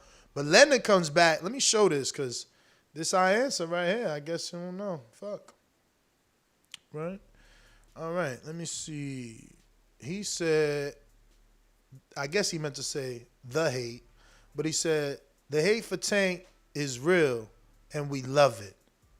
Fights that make sense, same stable, same division, and don't have to deal with nobody but themselves. Laugh out loud. Bob said he was matching the winner versus Valdez. I guarantee you that ain't happening no time soon. But he'll just blame Tank. Palm on face emoji. So what is he trying to say? That Tank would be available if they really wanted to make that fight? Because he's saying Bob gonna say it's Tank fault that the Valdez fight, that the Tank fight didn't happen with Shakur, but also don't give you the Valdez fight. Like, I don't know if y'all can make sense of that. Let's see what else he was saying, because he's a boxing fan. He always on. Okay, just yesterday, that's it, because this is old. Okay, 19 hours. Let me see. Tank versus Roy is going to be a violent shootout. I'm looking forward to it. Me too, Mr. Breadman. What you got? He want to get Rolly in the worst way. Tune in. Yeah. This old. That's it. All right. Well, we going out the hawk. What's goody in Essex? Just like the king is what I mean. The king is what I mean. Top of the morning, TBV community. Thanks for hanging out with us last night for the live fight chat. Shout out to the big homie James Payne, Lethal. What's good, Skipper? How we feeling?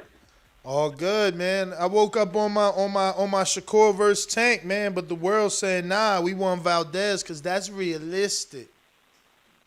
You know, and you know something? It's two things, man. You said, you starting to sound like me, because you said in so many words, you getting tired of that A-side slut talk, all this talk about this guy don't make enough money, you don't sell enough pay-per-views, you don't have enough sponsors, right?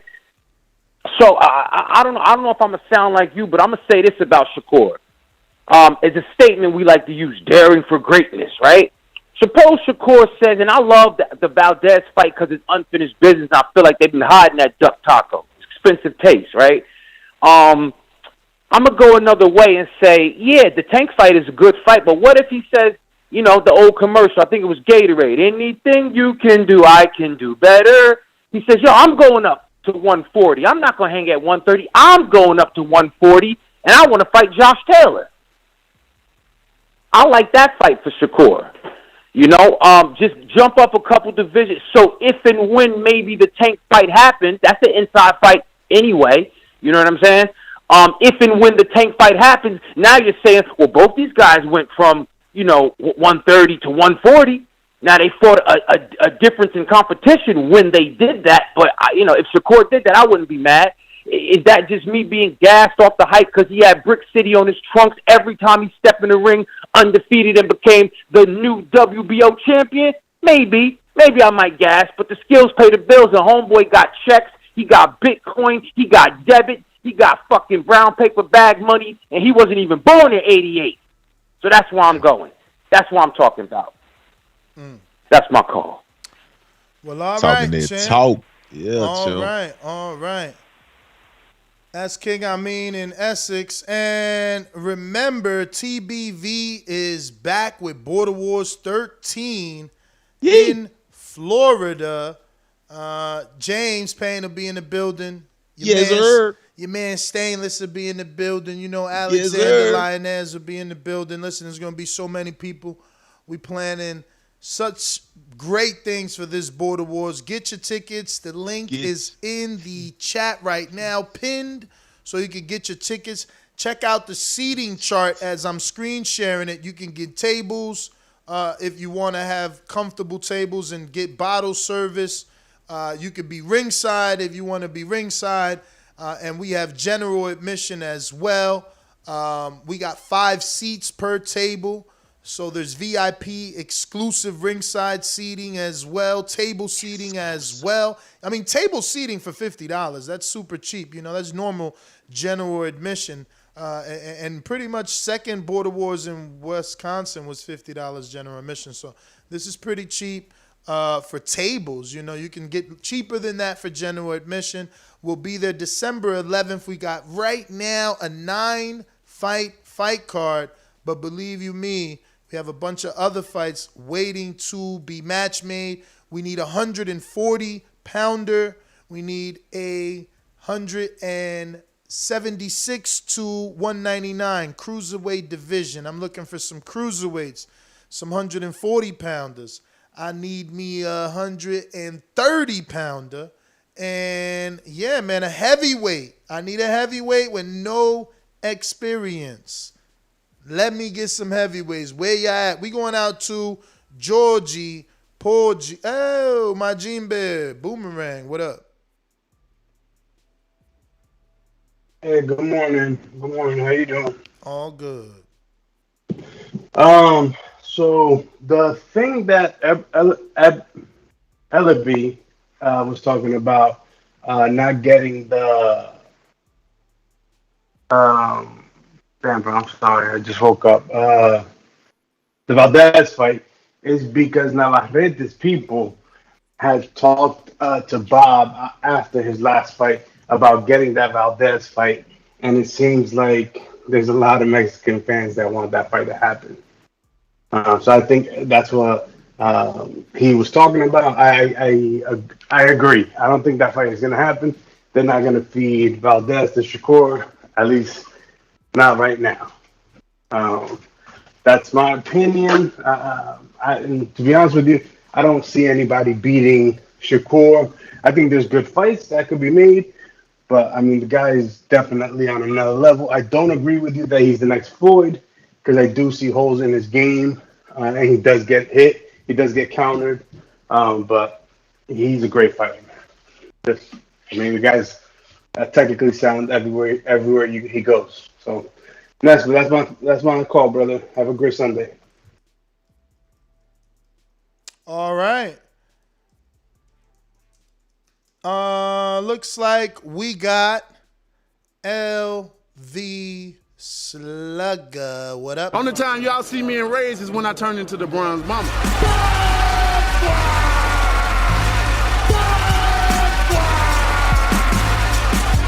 I want a body, and he gonna be the body. The ambulance better be ready, the medical better be ready, the referee better be ready. They better have that towel to be able to throw it in. SDS Promotions. Was he right? LV Slugger.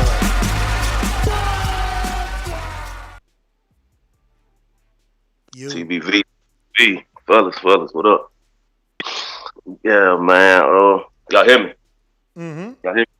All right, yeah. The Tank fight, I wouldn't mind it, but you know what I'm saying. We know how the boxing game work, man. Tank get out here at the roll and try to offer Shakur a fight. You know what I'm saying? It's already a narrative of him bringing up smaller guys into his division. So I feel like, Shakur got a lot of stuff he can be doing at 130, and Tank can just, rock out at 135 and 140. He got a lot of big fights he can be doing. So, Rolly even said it at the press conference, like he fighting 126 pounders. So, the narrative's going to still be there if he was to offer Shakur a fight. So I just feel like he need to stay at 135, 140. He got a lot of big fights he can do out there. And Shakur got a real chance at going undisputed, doing something Tank has yet to do in his career. So, that could help build his name into probably even a bigger star, or just as a bigger star as Tank. So, at 130, he got the Valdez fight. Hopefully he can get that unification. see what Chris Colbert do. Hopefully he can get the WBA. I think that's a good fight for them at 130, and then we can see what the IBF hold. You know, IBF vacant right now. So I think Shakur got a real chance of going undisputed, and that'll, you know what I'm saying, really make that Tank fight even bigger if he eventually moves up. How he But I gonna think go 130. undisputed? We don't even know who got the IBF. I'm saying we got time for that. I mean, that's gonna happen. I mean, eventually they're gonna have the Bro, there was already rumors. There was already rumors of him, struggling to make this weight. You talking about him sticking around to undisputed? Let's see it though. I ain't saying it can't be done. I'm just, Hear that, but we can't ignore. What you mean? You ain't hear the telecast? They said he was weighing 147 a few days ago. Bradley said that, and Mark Kriegel said he heard the same rumor. Nah, that probably with him just, he got that baby coming, so he probably wasn't just in the gym like how he's supposed to, man. I mean, ain't no telling. I ain't making no excuse. He probably is, but I mean, he just got it 130, so I feel like he could probably stay there probably one or 2 years. But if his body filling out, he got to move up, do what he got to do. But I just think 130, he can make his own name, going undisputed. That's something Tank is yet doing in his career. But yeah, that's all I got to say. Shout out SDS Promotion. All right. Who we got? Georgie Porgy in the billing. Yo, first of all, let me say, I don't pay showtime to see you all there, not even putting a goddamn motherfucking effort. If I want to see two motherfuckers just fight, I pick up a fight with somebody in the street. Don't need that shit. You don't love that sport, my dude? Just move along. Gone. Fuck you. Next. What a great show. Thumbs up, donate.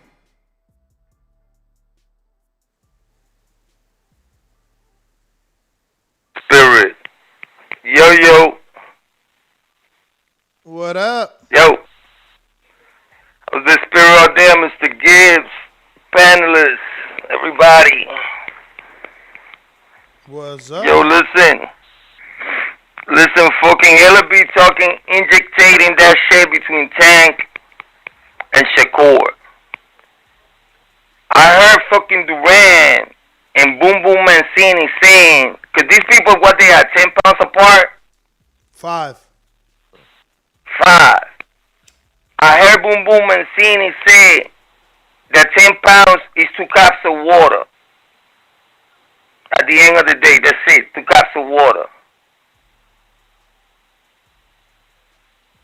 So I don't know what the big divide is. That when they're talking about, we're not talking about these people, they so far apart, 30, 40 pounds apart. It's not out of the realm of possibility for them to be fighting even next year, bro. Shakur look amazing.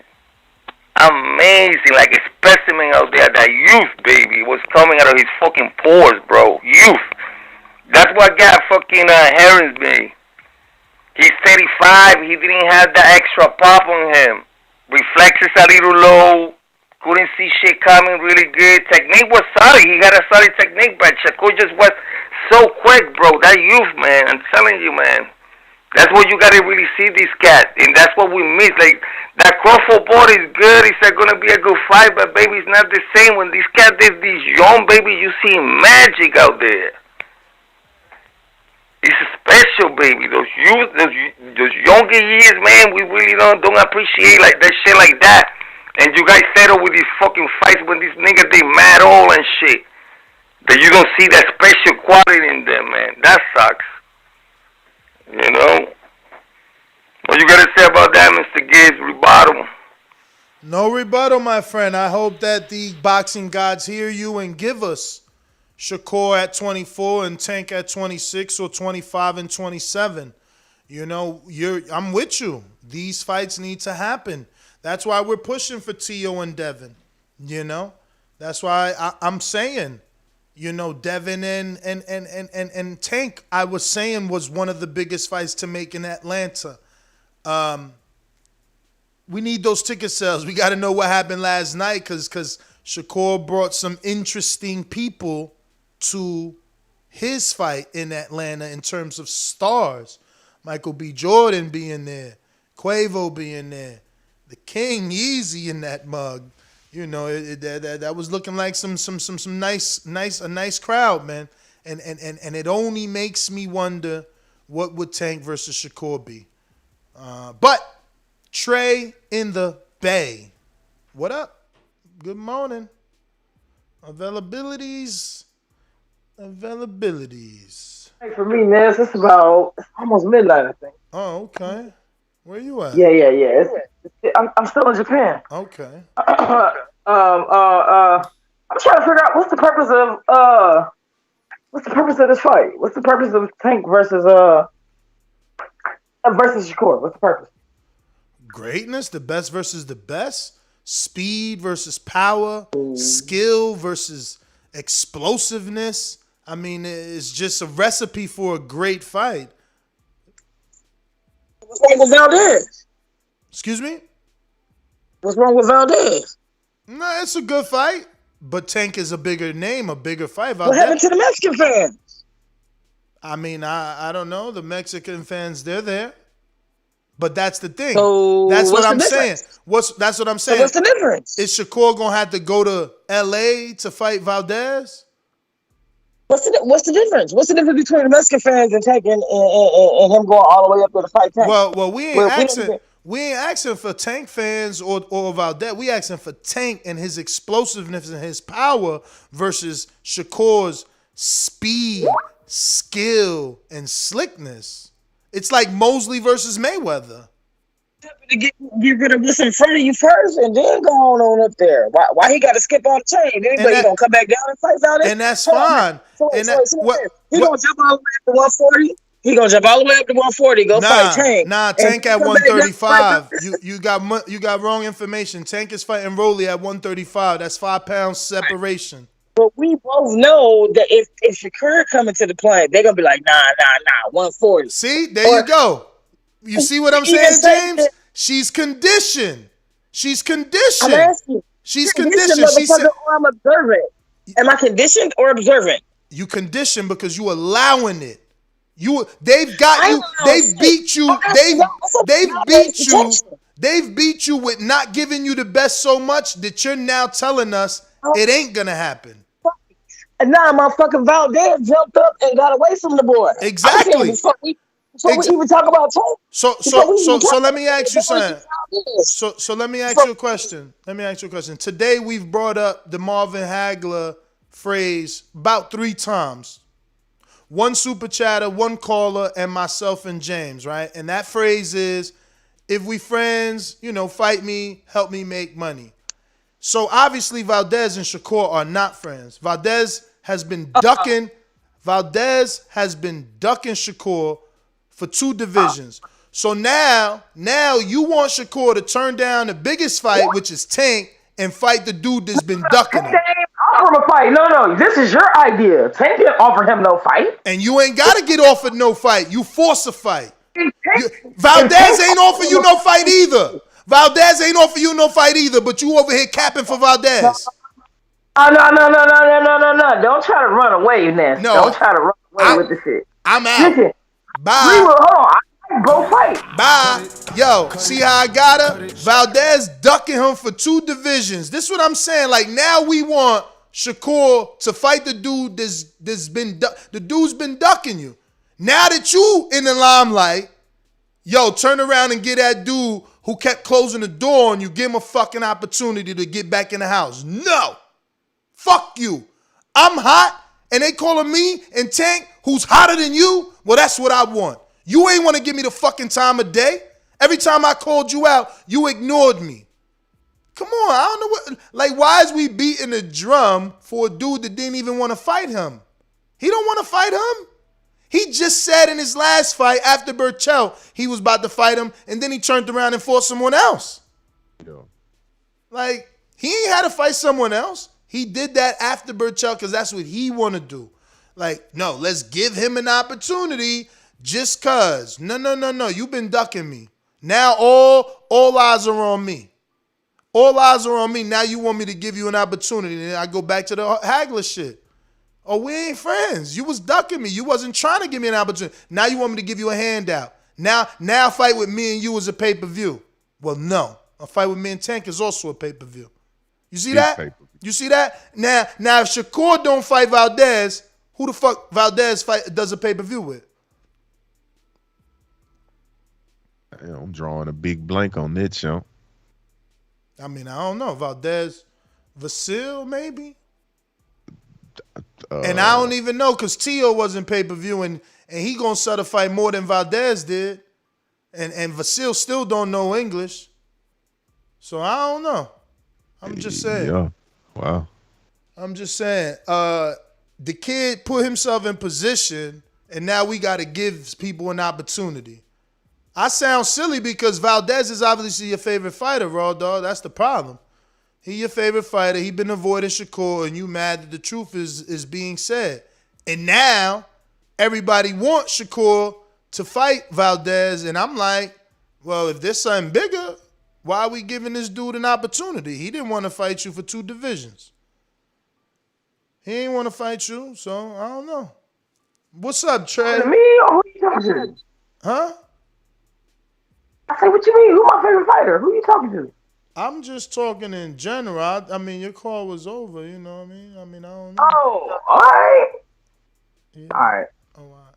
Yeah, no, I was just talking like, in general, like, why are we not pushing for the best fight? Like, now we pushing for Valdez, but nobody was pushing that earlier. They was cool with Valdez fighting Burchell, and then they was cool with him moving up before he fought Burchell. But when it was Charlo, they shamed Charlo. You ducking Julian. Oh, you can make that weight. He literally telling dudes like, bro, I can't make weight no more. Nah, you ducking him. You ducking him. You ducking him. Oh, all right, well, fuck it then. I'm going to make this way. I'm going to whoop this dude's ass and show y'all. That ain't what Valdez did. Valdez said, I can't make weight. I'm out. Take my belt, Shakur. Go fight Joette for it. Cool. Cool, I'll take that belt. I'll fight Joette. Now here I am again. Now I moved up to your division again. Can we fight? Nah, man, I'm going to fight Burchell. Yeah. So now I'm going to give you an opportunity now. I mean, I don't understand that logic, but okay. Let me get to this call. We got Hawk, Maryland. Yo, what up, Ness? Hello? Yep. Oh, okay. Yeah, what up, Ness? Who you got there with you, Ness? James Payne. That's Payne. That's Payne. What's up, Payne? Lethal. What's poppin'? What's good? Ain't too much. Hey, man, it's right. I think it's on Fight Hype. I'm not sure if it's Fight Hype, but I watched it about a week ago.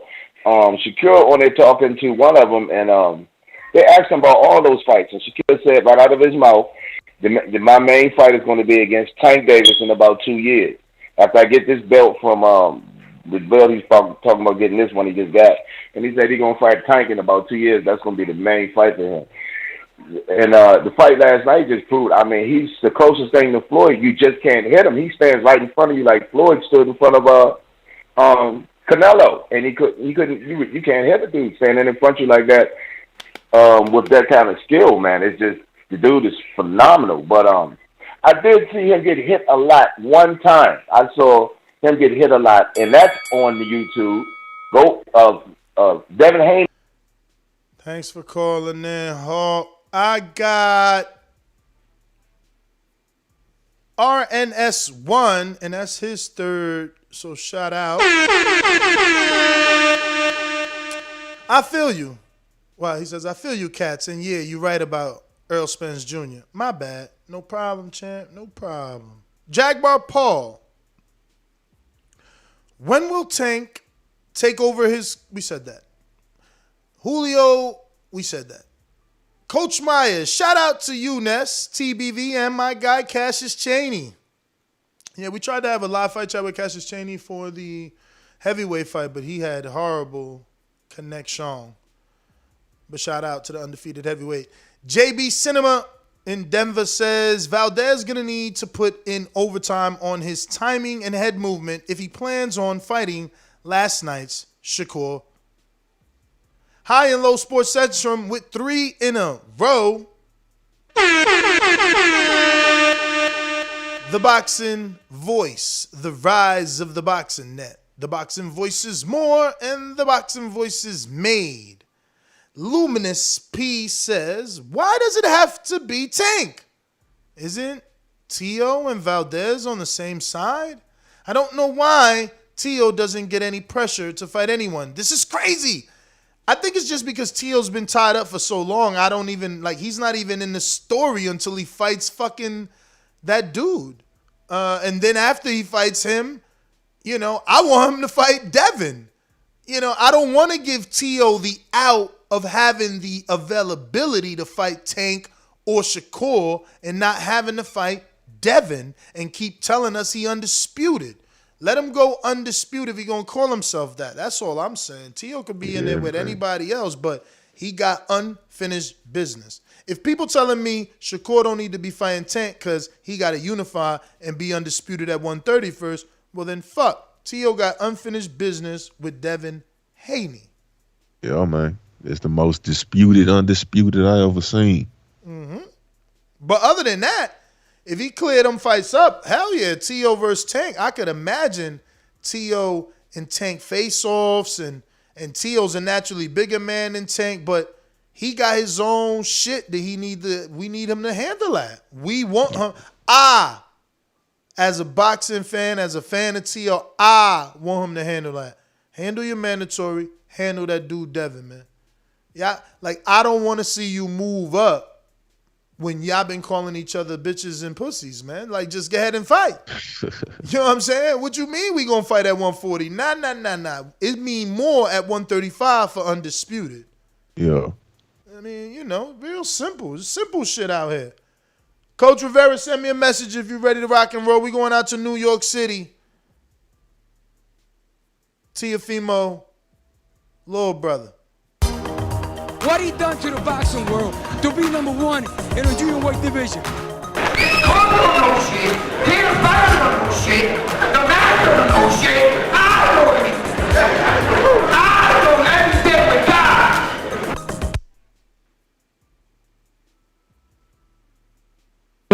Yo. Good morning, y'all hear me? We hear you. Yo, Les, what's up, man? James Payne was good, man. Good to hear you on the show, man. Look, hopefully I'll be up there soon, man. No doubt. Yo, Ness, man, I'm finally going to agree with you. I'm finally going to cave in right now, bro. Moonshine's going to disown me when I say this. Teofimo is not the undisputed champion. Being that ESPN went on the record, that's that. He's not undisputed. He's still my favorite fighter right now. And I agree with you. Before him and Tank fight, he has to take care of his other nemesis the same way that Sugar Ray Leonard took care of Alfredo Benitez before he fought Duran and Tommy Hearns. But at the same time, Tank got to take care of some nemesis also. Now, as far as the Shakur Stevenson versus Tank Davis goes, that will be a great fight. That's something I'd like to see, but it's not going to happen. If Top Rank is doing a horrible job promoting black fighters, they should be feeding all the Mexicans over to Shakur, and they should be promoting them as being half Puerto Rican so the fan base can grow. They're not even doing that. They're putting the Mexicans against each other. So what makes you think he's going to get the Tank ticket? That's not going to happen. So let's forget about that. He's going to be the next Gabby Russell if he stays on Top Rank. And the female Devin Haney has to happen. And Gervonta Davis needs to take care of that Gabby Russell work. I'm tired of that too, man. Teofimo got to fight Devin Haney. Tank Davis got to fight Gabby Russell. He's been calling that man out forever, bro. Because not for nothing, as much as I like Rolly is basically a glorified cherry. George Kambrosas would stop Rolly, man. You heard? Yeah. Yeah, man. So, he needs to get that fight out the way and fight Gabby Russell already, bro. That's, like I said, Teofimo's going to be taking care of Tomachenko, Devin Haney, and Josh Taylor. Tank Davis needs to handle Gabby Russell, and somebody else on that side that might be elite. Because there's not really anybody elite on the other side of the fence for Tank Davis to fight but Gabby Russell. You know what I'm saying? When Sugar Ray fought Tommy Hearns, he already took care of Roberto Duran and Alfredo Benitez. And Tommy Hearns already took care of Pepino Cuevas. These guys, it's not the four kings. This is the four means. They're just going to fight on Twitter. That's my call.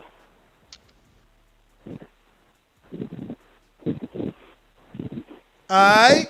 Yeah, he got that sorry one about off. that Champ. pause, That man. said, they ain't the four kings, they the four memes. I like that.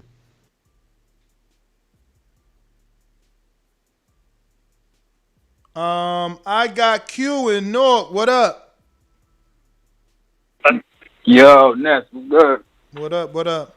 Yo, Shakur did his thing last night, but going off of who he should fight next, based off of what he said he want to unify and be undisputed. So, to do that, he got to go through Valdez, and I don't even know who else the champion at 130.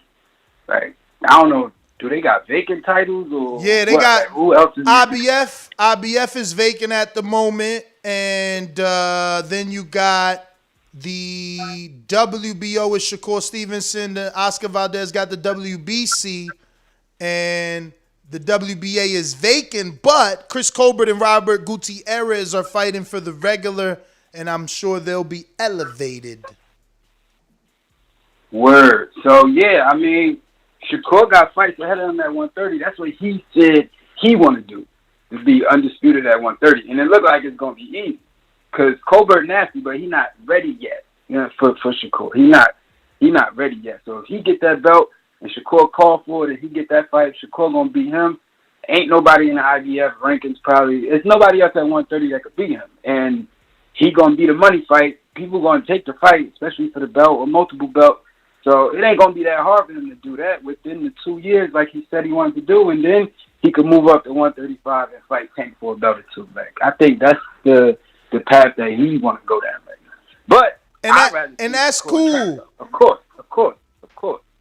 All right. Well, thanks. Hey James, you see that's cool, right? And that's traditional, right? Bud unified, Bud undisputed, Canelo unifying, Canelo undisputed. But more people talk about Tank. Right. Canelo says that's his favorite fighter to watch. Canelo blessed him with the no boxing, no life, no boxing, or whatever the fuck his logo is, gloves for Tank to fight in. Tank ain't unified. Nah. He never unified. Nah, I don't even. But the biggest fight when's still the last Tank. valid title that he's held, actually? The Leo fight was the last real belt. But he's still Tank and he's still in high demand, right? So it's like, because we don't care about that. We just care about the best fight in the best. I don't care that he got 7 titles. You know what I mean? I only care that he's the best. Stop throwing a detour, they said. Bro, this is what I'm saying. I'm saying y'all must don't see that Shakur gonna beat the shit out of Valdez, and it's not necessary. That's not the 50-50 fight. That's not the super fight. But I get it. I gotta live through it just like I had to live through Floyd Pacquiao. I had to hear people tell me Floyd was a runner, he chicken, he's scared of Pacquiao, when I knew what was gonna happen. You understand? Just like I know what's gonna happen to Valdez, wide punching ass. You dudes don't know shit about boxing if you think Valdez got a shot.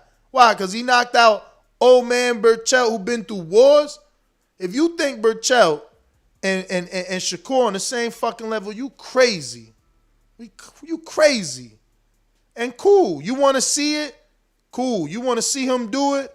Cool. Just remember, I'm going to be right here to say I told you so. Because it ain't need to happen. Not now. Because he ain't no threat. Shakur could go up and fight Tank, win or lose, and still come back down and beat the brakes off Valdez. On my mama, I know that shit. In a scrap like that, a loss doesn't like I don't think it does the same thing that it does. Like you pick up a loss to a guy that we the public feel like you were supposed to beat. Like a fight Shakur and Tank, I feel like there are no losers in that fight. You know what I'm saying? But this is just my personal opinion. I really don't give a damn about the but That's how I feel. But I'm going to get to these super chats. Looking like we got Axel, who says,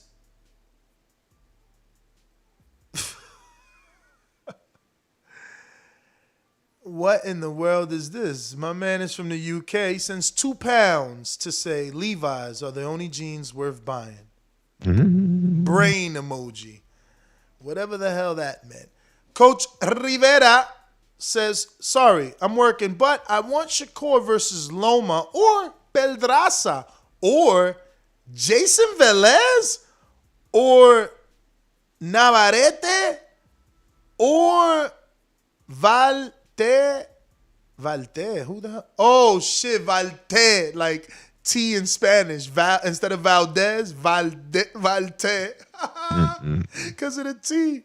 Valte, I get it. He says, let Shakur grow a little bit more, get experience, more sharp. Jesus, did you see the sharpness last night? He was literally in the pocket with him. And that's why I picked those fights that I'm showing. Like, you see Tank stays in the pocket too. He deflects shots. He rolls shots to deliver his shots. Like, the fight between him and Shakur would be amazing. But we gonna let it marinate. All you dudes' last name is Aram, man. All y'all name is Aram. We got my Gene Bay with a super chat. Says, shout out to Christian Otero for coming on here, talking and walking the walking. Yes, sir. He did walk the walk. He got a win yesterday in the hometown of an undefeated fighter. And he looked good doing it. So shout out to Christian El Veneno Otero. Let me see. We got some more callers, man. You got anything before I get to the next one? How did you feel about them shoving Ali down your throat? Nico or which one? What you saying? Yeah, Nico. Like, how did you feel about that? You know me, man. You know me. I'm optimistic Ness. So it's like, this is the only sport I love. So fuck it. If we got to use a gimmick like the grandson of Ali to get boxing fans, have them hit that part of their brain with taps into the nostalgia, and they're like, oh, he's Ali's grandson. Let me go out and watch. Okay, do it, old man. I don't give a fuck as long as you make my sport great again. I don't care. And he got power. He impressed me. He got power. That was the first fight I watched. I ain't watched his first fight. This is the first fight I watched, which is his second fight. And he put the dude down twice. I like what they tried to do. They went with grandson of Muhammad Ali, Nico Walsh Ali, the son of Evander Holyfield, a legend, young Holyfield in there. So I like what they tried to do. It was decent. You know, they did the thing. They did their thing. I mean, you were apprehensive about Ali going against a 1-0 fighter. He was like, you don't got to do this. And he showed. Wesley showed he was getting. Listen, chill, champ. That's for tonight. You trying to break down the whole card. Okay, my bad. He trying to break down the whole card. They won't come back tonight. We do that. Okay, let's get it. Okay, little bit at a time. Okay. Little bit at a time. We're going to Big Drew in East LA. Yo, what up, TVV? What's good? Good morning on the West Coast. Yo, good morning. Hey, what does that say about your boy, man? Shakur. He gets that win, you know, his first stoppage in forever by the grace of the referee. Then he gets on his soapbox and instead of saying, yo, who's Valdez? That duck and the cheat? Oh no, he wants to call out Valdez and take that easy fight then, right? Because you just proven our point. That Valdez, Shakur, he don't want that 50-50 fight with Tank. He don't want that smoke. He wants to go for the easy. He wants to be the Mexican destroyer. He wants that flat-footed, easy work. I mean, I don't care. I don't care how you put it, but yeah. You always spin it. You always spin it narrative, man. Oh, he beat that old fighter, just like you said. Harry, he beat old Carl Frampton. He wasn't even old. And then you just said, what? Valdez, he was 33. Since when is that old? 33. Bruh. Then you said, how many divisions did Frampton move up? How many losses did he have, and how many tough fights did he have? You didn't watch Frampton's career, evidently. I did watch it, and then the two Leo Santa Cruz fights. Leo Santa Cruz fights was tough. The Scott Quigg fight was tough. I believe one of them broke their jaw. You understand? That was Valdez versus Quigg. No. In the Frampton fight too. So he was in a lot of fights, and he moved up to fight a bigger man. Remember, Jamel started at 35 when he was with PBC, bro. What are you talking about? Okay, so you just proving our point, though. Your boy Shakur don't want. So he don't want that smoke. You saying Jamel is not old? So you saying his career gonna continue? Who he fighting next? No, I didn't say that at all. I'm saying that when we were building up this fight, you were saying, "Oh, who did Herring beat? old Carl Frampton, and then building up, you say, oh, who did Oscar beat? Old Miguel Berchelt. Come on, man. Whenever you get that narrative nesting you always call the opponent old. That ain't even true. Bruh, Berchelt been in so many wars. Francisco, stop acting like I don't watch the sport, man. Old don't gotta, I gotta let you go. You gotta pay for more time to get taught, man. Or listen right there. Yo, old don't mean years. Old means rounds, man. Wear and tear, man. Yeah, man. Dude been in here taking wars. Miguel Berchelt has been in wars. That's the style he likes. But okay, no problem. No problem.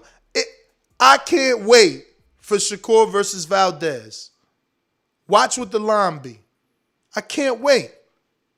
Remember that Shakur was a plus 800 versus Herring. Watch what the line be, man. Y'all tripping. Deflecting. They think I'm deflecting. I just know it's going to be easy, but okay. I've been here before. See, this is what happened, James. This is the confusion of the boxing fan. This is how Earl stopped being my friend. I knew exactly what was going to happen with Mikey. So I didn't need it. I don't need a smaller dude to come fight Earl to show me that Earl's a superstar. But then I got labeled the Earl hater for that. So I'm going to get labeled some sort of Valdez hater for not wanting to see Valdez Shakur because I know Shakur going to beat the shit out of him. So, cool. We going to push it now. Moving. After this show, we pushing that.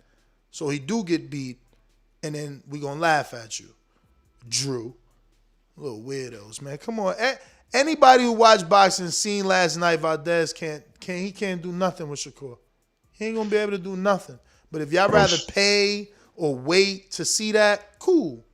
We going to pay and wait to see that. I mean, last night, Shakur, man, you want to talk about him looking sharp. Bro, you remember how they used to sell those knives and they called them Ginsu's, champ? Yeah. Oh, my God. He was the whole set, champ. He was whipping out blades. He was slicing. He was dicing, man. I mean, the man looked, I think I've never seen him look better. And it's just, that's what my eyes saw. So hopefully I wasn't alone in that. Mm-hmm. Now, see, people want Tank to fight Josh Taylor, right? People want Tank to fight Tio. Right. They not asking him to unify and clean out the division before he fight them dudes. No. They see he could jump around, so they want him to fight those names. Bro, we was talking about Tank fighting Keith, I think, at one time. Exactly. You know what I'm saying? Like, I'm a hater because I want the best fight. I don't think Valdez gives Shakur the fight Tank gives Shakur, and I don't think Valdez gives Tank the fight Shakur gives Tank. It's just that simple. I think those two are better than, but it's okay. It's okay. We gonna let that shit happen, and we gonna do a live fight chat for it and make money off it. It's okay. If that's what y'all want, okay. It's okay. I'm not mad at y'all, man. I'm just different. I didn't need to see Earl beat up on Mikey. I knew he was gonna do that. But y'all want to see it. And that's the crazy with the Mexican fans. They die hard. Drew in East LA, yo, you downplaying Valdez. You want to see him get beat, man. Okay. Cool. They want to call him tough. He a warrior because he went in there knowing he going to lose to Shakur, but he fought him. All right. Warrior. Warrior. Shout out to Lloyd Banks. Brandon, Cincinnati. Hey, whole nother time zone. Jumped up for back with our mind on. Can't play when you here, get your life stole. If you bring it here, then the price grow. Folks jabbing and punching the line long. I drop a pigeon, let 9 go. We slap with the fake glass and white go. This only happens in Ohio. Yeah. Yo, Ness, James Payne Lethal, what's the word? Oh, man. Morning afterthoughts. Yes, sir. Yes, sir. Yes, sir. Let me say shout out to Shakur. I was critical of him his last 2 fights. I think they were a bit underwhelming. But last night he showed fans how you could box a smart. He showed boxing fans how you could fight a smart tactical match and still be exciting, still push the tempo, let your hands go. And he definitely put on the clinic, put on a show, and I was very impressed by him. As far as Herring, I think Herring needs to go ahead and probably hang it up, man. Just come home to Cincinnati, brother. Hopefully me and him can link up, have a bite to eat or something, man. He has nothing to be ashamed of. He wasn't supposed to get this far anyway. You know, PBC Castaway won the belt and he defended it, 2 or 3 times, so he can hold his head high about that. But as far as Shakur next, I want to see Valdez. I know Tank is the big fight, but I mean, Valdez just make the most sense. Y'all got the same promoter. Y'all in the same weight class. One of y'all got to move up or down. Y'all both got belts. I hear Bob talking that Navarrete and Valdez shit. That's bullshit, man. That's bullshit. Navarrete, he ain't even unified at featherweight yet. So let him do some more work at featherweight and let Shakur and Valdez get it in. If not, maybe somehow Shakur could try to get that IBF vacant belt some kind of way. But hats off to that young man yesterday, man. He put on the clinic. That's my call. Shout out to you, champ.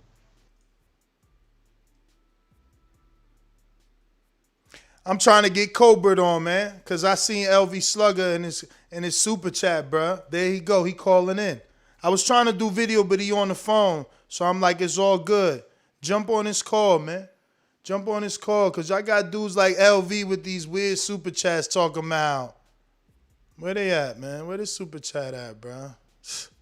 Hilarious. Come on, Colbert. Call in. Shout out to the boxing guys, man. Blessing us that we could get a guy like Colbert on a day like today, Sunday. LV Slugger says, Ness trying to save 130 for Colbert. You ain't slick. Laugh out loud emoji. No, I'm not. That's why I called him. They could fight, and I'm sure he watched the fight. Chris, buenos dias, my friend. How are you? Ness, what up, my guy? Oh, man, I'm so happy you're available, man. Happy Sunday to you. Did you watch the fight? Happy Sunday to you too, and you know I'm always available for you. You know I don't do too much interviews, but I give you my time every time I can. Thank you, brother, and I truly appreciate it. I know my audience does as well, and you're the perfect guy to talk to, man, because I keep preaching that once you beat Robert Gutierrez, you should be elevated, and the fights to make are with you, Shakur, Valdez, and whoever gets the IBF vacant. So what did you think of your counterpart, Shakur Stevenson, last night? Hey, he put on a hell of a performance. Shout out to Jamel Herring, though, for even taking a fight, which he didn't. I don't think he really had to. But then again, when we're talking about the top rank side, we're talking about Bob Arum. So I would think he had to, but he didn't really have to, if you get what I mean. But shout out to him, too. He went in there and tried to fight his heart out. But Shakur Stevenson was a better man last night. He looked hella sharp, strong. My opinion, though, I thought Shakur could have got him out earlier. Because I definitely would have. So Next, you hear me? I hear you perfectly. And do you think you get this fight with Shakur? Obviously, there's a lot of in-house fights for him to make with guys like Vasil. Yeah, I mean, go for it. Me and him is definitely going to see each other. No matter if it's at 130, 135, we're going to see each other before our career ends. Definitely, and I don't plan on being in this sport for too long, so I'm still going to be in my prime when my career ends, God willing. Everything go as planned. But me and Shakur is definitely going to see each other, and that's going to be one for the books. It's going to be a Mayweather-Pacquiao, but way more exciting, way more punches throwing, and then the best man is going to win, and that's going to be me. Do you think the fight between you and him happens before you fight a guy like Devin or Tank or Miguel Burchell? I don't know about a Tank fight. I think me and Tank fight would be more possible to happen before them, before me and Shakur. But yeah, I mean, we basically on the same side. You know that? You know, it's this boxing politics shit. I mean, they've been making fights happen. Crossing sides and shit lately, but I don't think me and Shakur fight gonna happen anytime soon. But you're saying a fight with you and Tank is more probable, like it'll happen before a Shakur fight. Probably, most likely. And you think Tank would fight you, or you're just assuming the fight could happen because y'all on the same side? I'm assuming, and I think Tank. I mean, I will hope that he will want to fight me, and like when we get to that point, because it's champion versus champion, because I'm definitely gonna be a champion. He's gonna be a big name, superstar versus superstar, American superstar versus superstar, and we can just sell out our arena and put on a big show. Now, so like I would hope it would be possible that make it happen. Listen, I don't put it past nobody to want to fight me. They all say they will fight the best. They want to fight the best. They will beat the best. So we just got to go off their words, you know? Champ, do you think if and when you beat Robert Gutierrez, if you offer Gary Russell a shot and beat him, you think that could open up the doors to bigger fights for you? Or is Gary not a guy that you would be willing to fight since you're at 130 and he hasn't fought at 130 yet? I mean, at the end of the day, Gary Russell's the champion. He's one of the longest reigning champions out right now. And I wouldn't mind fighting him. I mean, I'm not going to call him out because I don't want to look like I'm being a bully because he's a 126-pounder. But I'm down for whatever. I'm down for the get down. They know my body. But do I think Gary Russell would take the fight with me? Hell no. What? Champ, he was willing to fight Terrence Crawford and Devin Haney. Come on, bro. You talking fantasy talk, bro. Don't. Like, come on, bro. Bro, he was saying that, not me. Willing. Of course. That's what people say. Look, I don't got no problem with Gary Russell, but come on now. We talking real shit. That's like me. Yeah, I move up, fight Terrence Crawford right now. No, the fuck I won't. Yeah. So you saying no, the fuck I won't. I just want to be clear. And I'm bigger than him. But I just want to be clear. You saying you don't think Gary would accept a fight with Chris Colbert? Absolutely not. Wow. I want that unless fight he get now. the right money. Okay. I mean, last we night... were supposed to fight. Oh, really? Oh. Yeah. What happened? When? He was supposed to be my next opponent. Wait, before Gutierrez, instead of Gutierrez? Yeah, it was supposed to be me and Gary Russell for the title. But for the super title. You know, shit happened. Yeah. The vacant super belt. Yeah. What the? So what happened?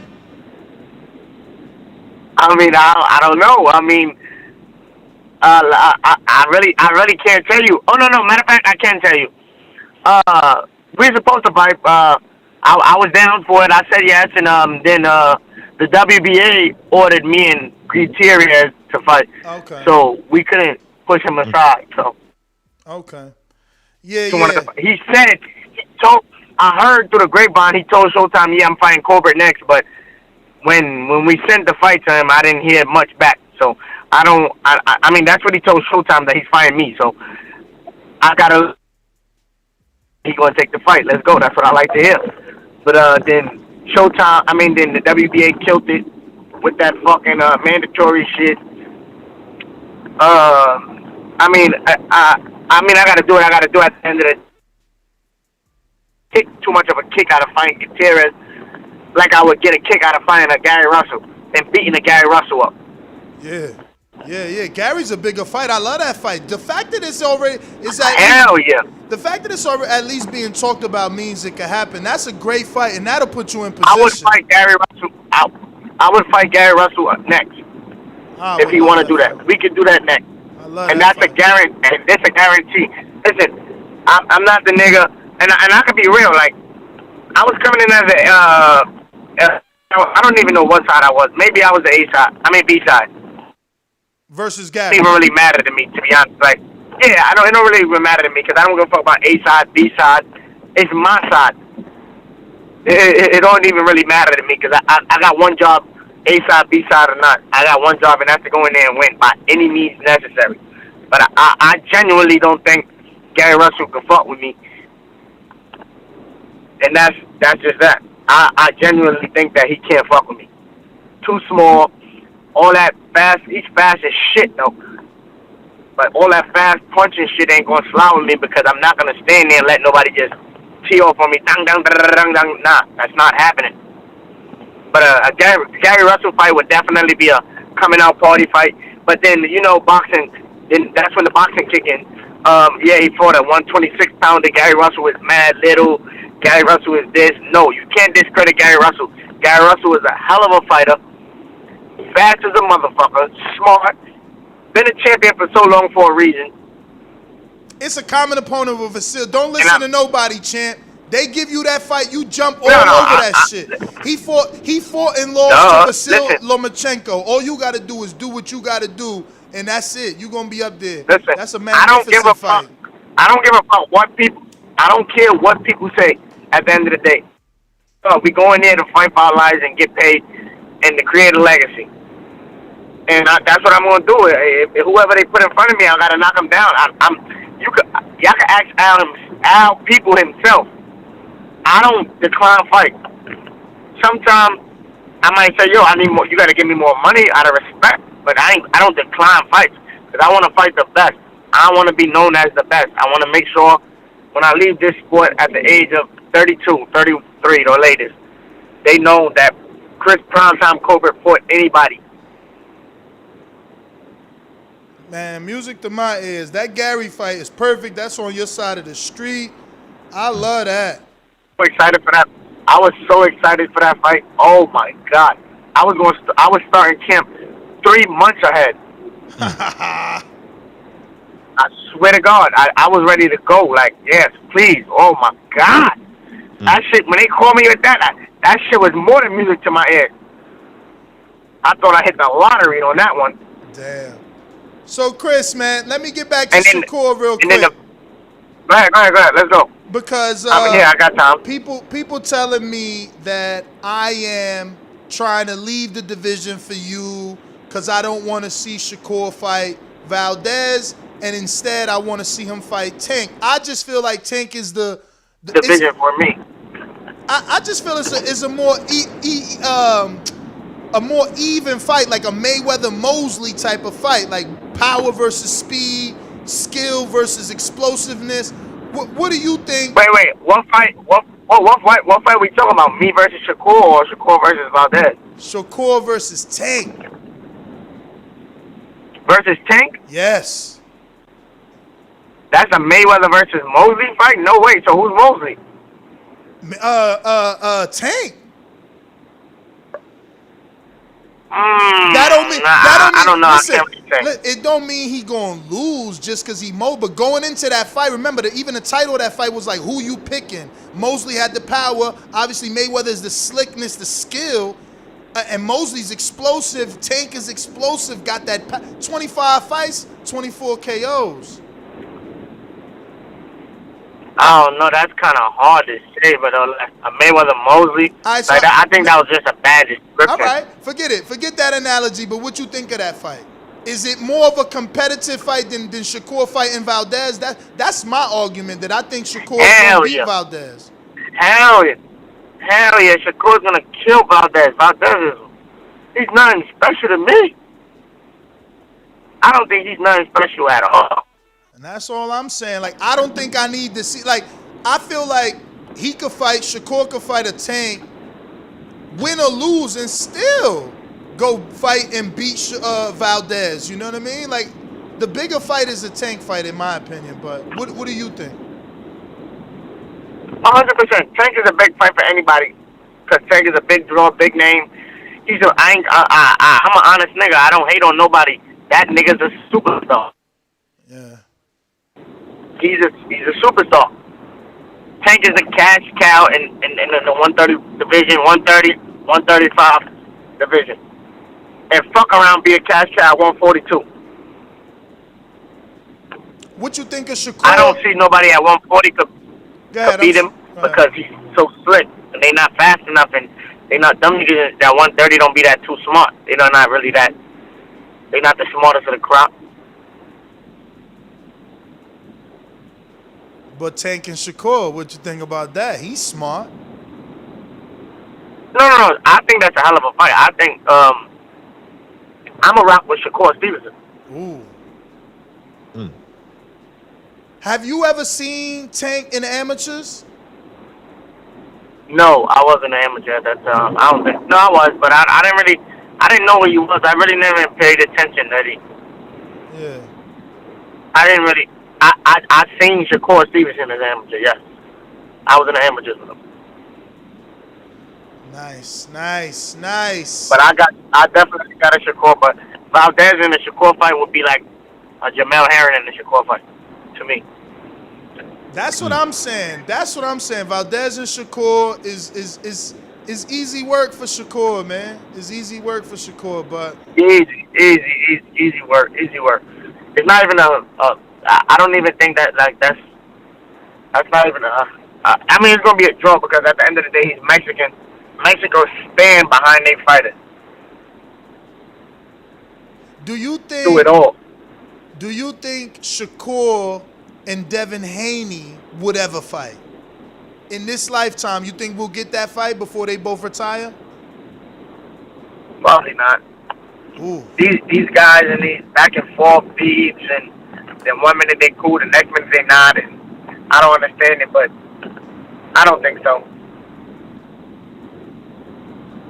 I think Devin Haney's a good fighter too, but I don't think he's fighting the best of the competition. But him in a JoJo fight, to me, I think it's gonna be easy work for Devin Haney. But JoJo's a former world champion.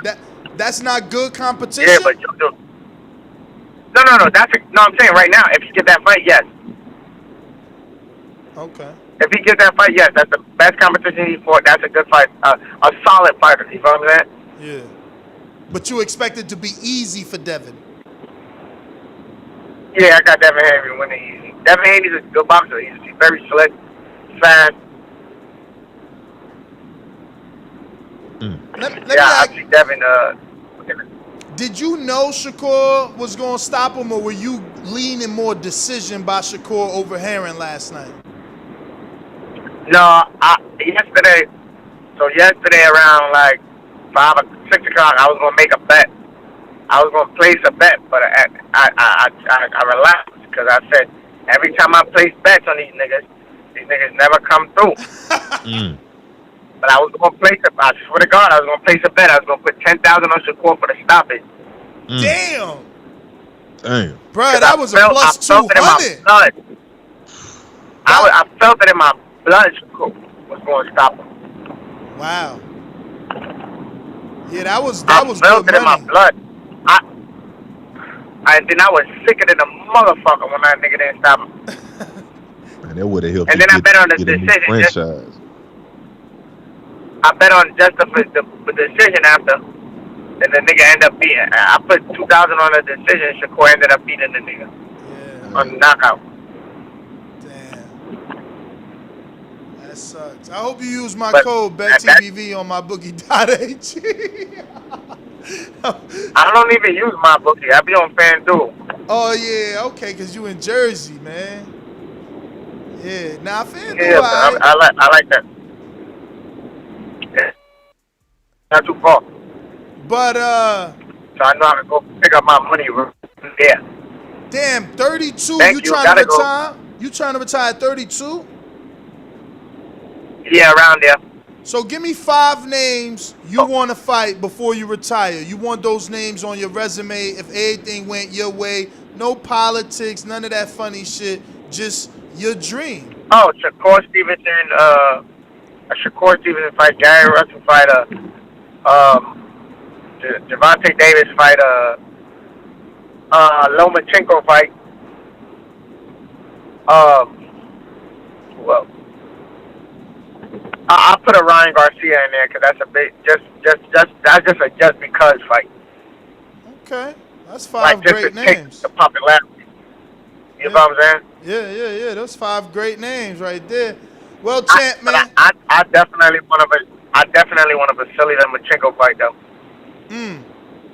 That's what Bob's saying is next for Stevenson. he says he called it a mega fight. Do you think it's a mega fight? And if Stevenson did get Not that a mega fight, but I think Shakur gonna beat him though. Word? He gonna school him. Wow.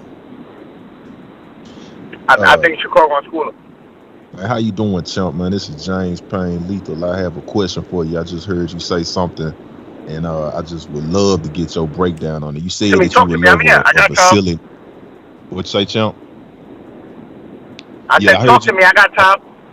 I heard you say that you would like a Vasily Lomachenko fight, and I would love to get your breakdown as to how you would go about approaching a fight with Vasily and your plan of action in a fight with Vasily. I just want to kind of visualize that fight with you.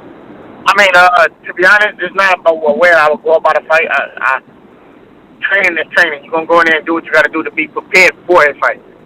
Now, when you get into the ring, all that training shit could go out the window because once you get hit, then niggas start freezing up, right? So now, it's not about how I would go about it. It's how would he go about it fighting me. I'm just as much of as a awkward fighter or move around good defensive fighter he is. I'm just that same way, but I do it righty and lefty. So that's gonna be the hard part for him. He's keeping up with me. I'm faster than him. I would say he got better angles. I give him the angles on it. He got better angles, yes. But I'm faster than him. I fight better than him. I can fight both ways. Like, that's going to be a hard fight. That's going to be a tough fight in the beginning, like a good competition fight. But then I start gaining on him. So nobody can say they see me in a fight yet, and I'm. You can't say that. Who would you nobody can say I don't got dog. Nobody can say what? You broke up there. I don't got dog in me. Oh no, definitely champ, man. It's super dog. There's not in question at all over here, champ. Who would you consider right now to be like your do you feel like you have a nemesis right now in the sport, or you just still building your legacy? I mean, I don't have no nemesis, but Shakur and probably be the toughest fight for me because try to run and with this nigga and Gervonta Davis just because I gotta really be on track for 12 rounds watching for the pump. He do got that thing, and then I'm not no nigga that's going discredit the next fighter just because we're in the same weight class. That nigga got that thing, and Shakur can box his ass off. So, and now I have to worry about him running from me the whole time.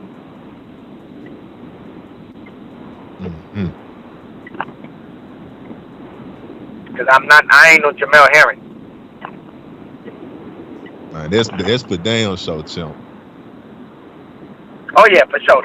I mean, he know that, we know that, she know that, and P know that. Whoever those niggas is. Yeah, everybody know that. They know that. They know I'm different. I'm that guy. And we just gonna keep waiting until we get that. I mean, right now, I'm focused on Robert. What's his last name? Gutierrez, right? Yeah, I'm focused on him. I want to beat him in a dominating performance. I want to get him out of there, to be honest, because I don't think I should have even been in the ring with him. But it is what it is. Does it offend you when you get fights like the gentleman you just mentioned? Like, have you ever stepped in the ring with some of these opponents and been offended that they put this guy in the ring with you? With a couple of these fighters, like especially like after the fight, the Tituses and the Delays and all of those type of fighters, I stepped in the ring with a couple of people like Fatu Spatanos, and it was like, why am I even in here with this guy?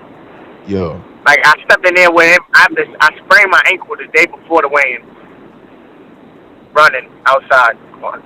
Sprained my ankle, twisted my ankle, and I went in there and still fought. But it was just like, why am I in here with this kind of guy? Like, I take those certain fights as disrespect. But at the end of the day, it is what it is. It's a part of your journey.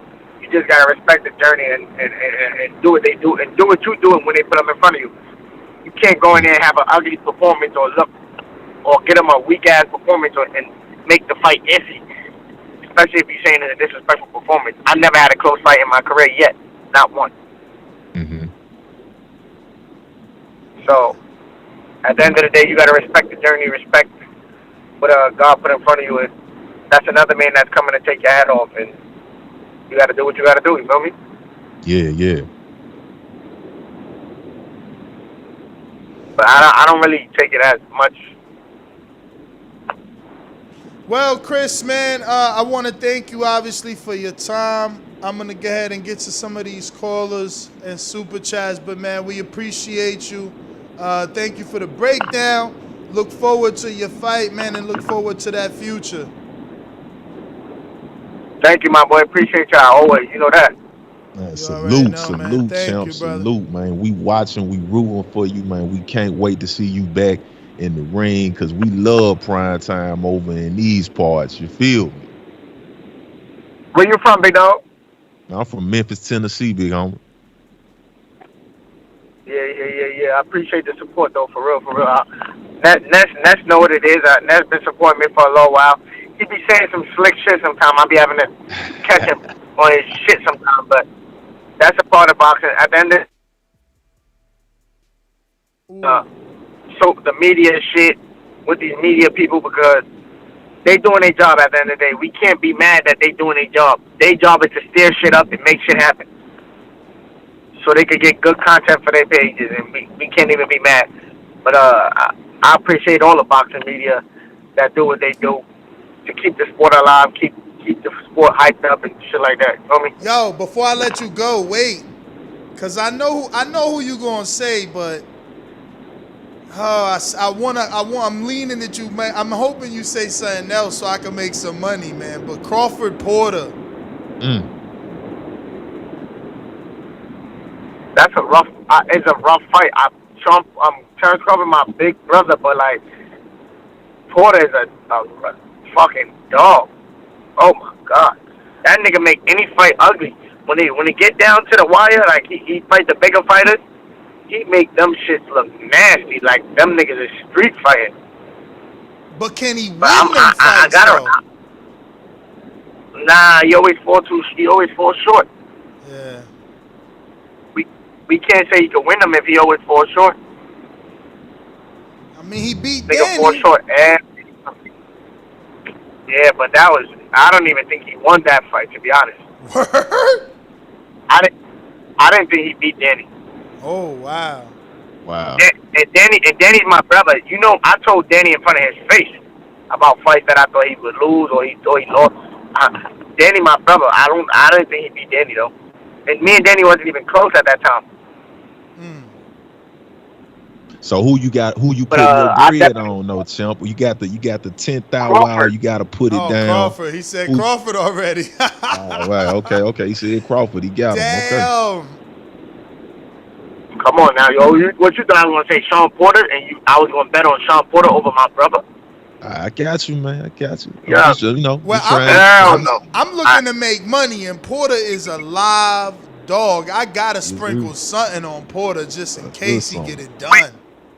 So you think Porter gonna win? I'm saying I'm gonna sprinkle something on Porter. I'm saying I'm sprinkling something on Porter just in case he get it done, because Crawford ain't never been in there with nobody like Sean. Nobody. And Sean take them shots, man. Sean Porter's the most dangerous fighter in that weight class to this day. Yeah, man. Because he's gonna fight into the end, and breaking him is gonna be like breaking somebody. That shit's gonna be hard, cause that nigga's a dog. I think his downfall is, he puts his head down when he throws those defense. left. Yeah. And Crawford might come up the middle. He swing with his head and shit. Yep. Yeah, man. Well, man. It seemed to be some of the guys in the backside of the back chat, man. They talking about how they think Crawford. Hold on, yo. I gotta call y'all back. I gotta tap back in with y'all. I got an important phone call. No problem, champ. We appreciate you anyway, man. Take it easy. Champ. There you have it, ladies and gentlemen. Chris Colbert on the telephone. Shout Epic, out to man. him, man. Epic, Shout out man. to him. Epic, man. Making waves on a Sunday morning. Epic interview. Thank you, prime time. Sunday morning, man. I love it, man. Boxing guys are nice to TBV. We appreciate y'all. Let me make sure I ain't leave nobody behind. I got my Jimbe. We stopped at Chu. Benitez says Shakur versus Colbert is 85-15 for Shakur to win. The fuck? Wow. Damn. Valdez has 0% chance of beating Shakur. Otero better be ready for Colbert to pull up on him. Colbert has only chance to beat Shakur. Colbert has the only chance to beat Shakur. Valdez, Bilchet, Navarrete got 0% chance. Shout out to James for the many, many super chats today and every frickin' day. LV, we said yours. Matt Ben 100 says, why when fighters lose a big fight, fans call for retirement? Just because he is 35, and I don't know if y'all seen that locker room footage of Herring and Shakur hugging. Man, his wife looked mad. What? Let me see if I can show that shit. His wife looked tight. Like she was like looking like, I ain't buying that you was just selling the fight shit. You know what I mean? But maybe I'm wrong. You know, I've been accused of thinking I'm a body language expert on many occasions. So, but I could tell right from the thumbnail, we're going to do this slow. And I know Top Rank could tell. That's why they chose this thumbnail. I didn't choose it. I'm just sharing it with you. But look at it, James. Checking it out. I'm waiting. I'm looking right now. Look at right from the rip. She looking over his shoulder like, come on. I see she not feeling it. But here go the live action. Oh, I got to press it here. Watch this. Look, that's the live action. Look at her face. Look, he about to address her too. Check it out. Sorry to you. You're sorry. I know you mad at me. I don't I'm sorry to you. I apologize. Look, she waiting did on not. the delay, champ. She ain't even accept the apology. I ain't even hear it this morning when I watched this. I didn't listen. He literally says, "Sorry to you. I know you mad at me. You know, I don't know what he said after that, but he was like, I apologize." She just chewed the gum on him. Like, come on, bro, get up out of here. Oh, you damn, yo, she ain't feeling it, champ. And Herring is like 35, right? I mean, do I need to Google this shit? Let me Google it because they're trying to act like I'm calling for retirement for no reason. I'm just saying, you know what I'm saying? Like, I'm not saying go retire. Actually, I just thought that was the natural thing to do. He's a two-time Afghan war vet, right? Oh, man. He's a fucking hero, man. Exactly. You a Marine. Now you a world champion. You beat Carl Frampton. You went and fought in Dubai, and you just made great money. Like, what else y'all want from a motherfucker? They want dudes to leave out of here dead, man. But let me see if I'm wrong. I thought he was 35. It say 35, champ. Like, what more y'all want? Like, everybody ain't B-Hop. Everybody ain't B-Hop, but okay. Apologies. Yo, he got a big bag, but I'm gonna keep it 1,000, man. If her facial expression, champ, I damn she sure want the wouldn't rematch. She want the rematch. Yo, I wouldn't wanna hear that conversation when the cameras got cut off. I'm gonna keep it 1,000 the way she was looking. She kept it classy and he walked out, but she want him to get the rematch, or I'm sure it's time to hang him up. You know what I'm saying? Man. Like, you a father, you a husband, you a champion, you made decent money. All you gotta do now is invest. You know what I'm saying? Truth be told, I'm glad I get to tell y'all this. Jamel Herring has something called First Fight Management. He's linked up with Sheer Sports Entertainment. So, I mean, look, you made some money. It might be the right time, but whatever. He gonna be 36 in 5 days. Shout out to the producer. See what I'm saying? Like, listen, This is just facts. But we out of here, man. That's GTO back at 7 p.m. Eastern time. I got everybody's super chat. Left no man behind. James Payne, let them know where they can find you. James Payne, you can find me, James Payne Lethal, on Instagram. And one reminder before we out, yo, Border Wars coming up, Florida. Get your tickets, get your tickets, get your tickets. You want to get face to face with these callers that you grown to know and love. You want to see Info Joe in the flesh. You want to see Nestor Gibbs in the flesh. You want to meet James Payne Lethal. You want to see some great fights. We got the Tank coming back for more action. We got, man, it's all types of great fighters that's going to be on this card. For sure to entertain. Get your tickets, get your tickets, get your tickets. You will not be disappointed. Border Wars in Florida, man, it's going down. It damn sure is. Catch us there. Next GTO, Instagram and Twitter. To the next one. Peace.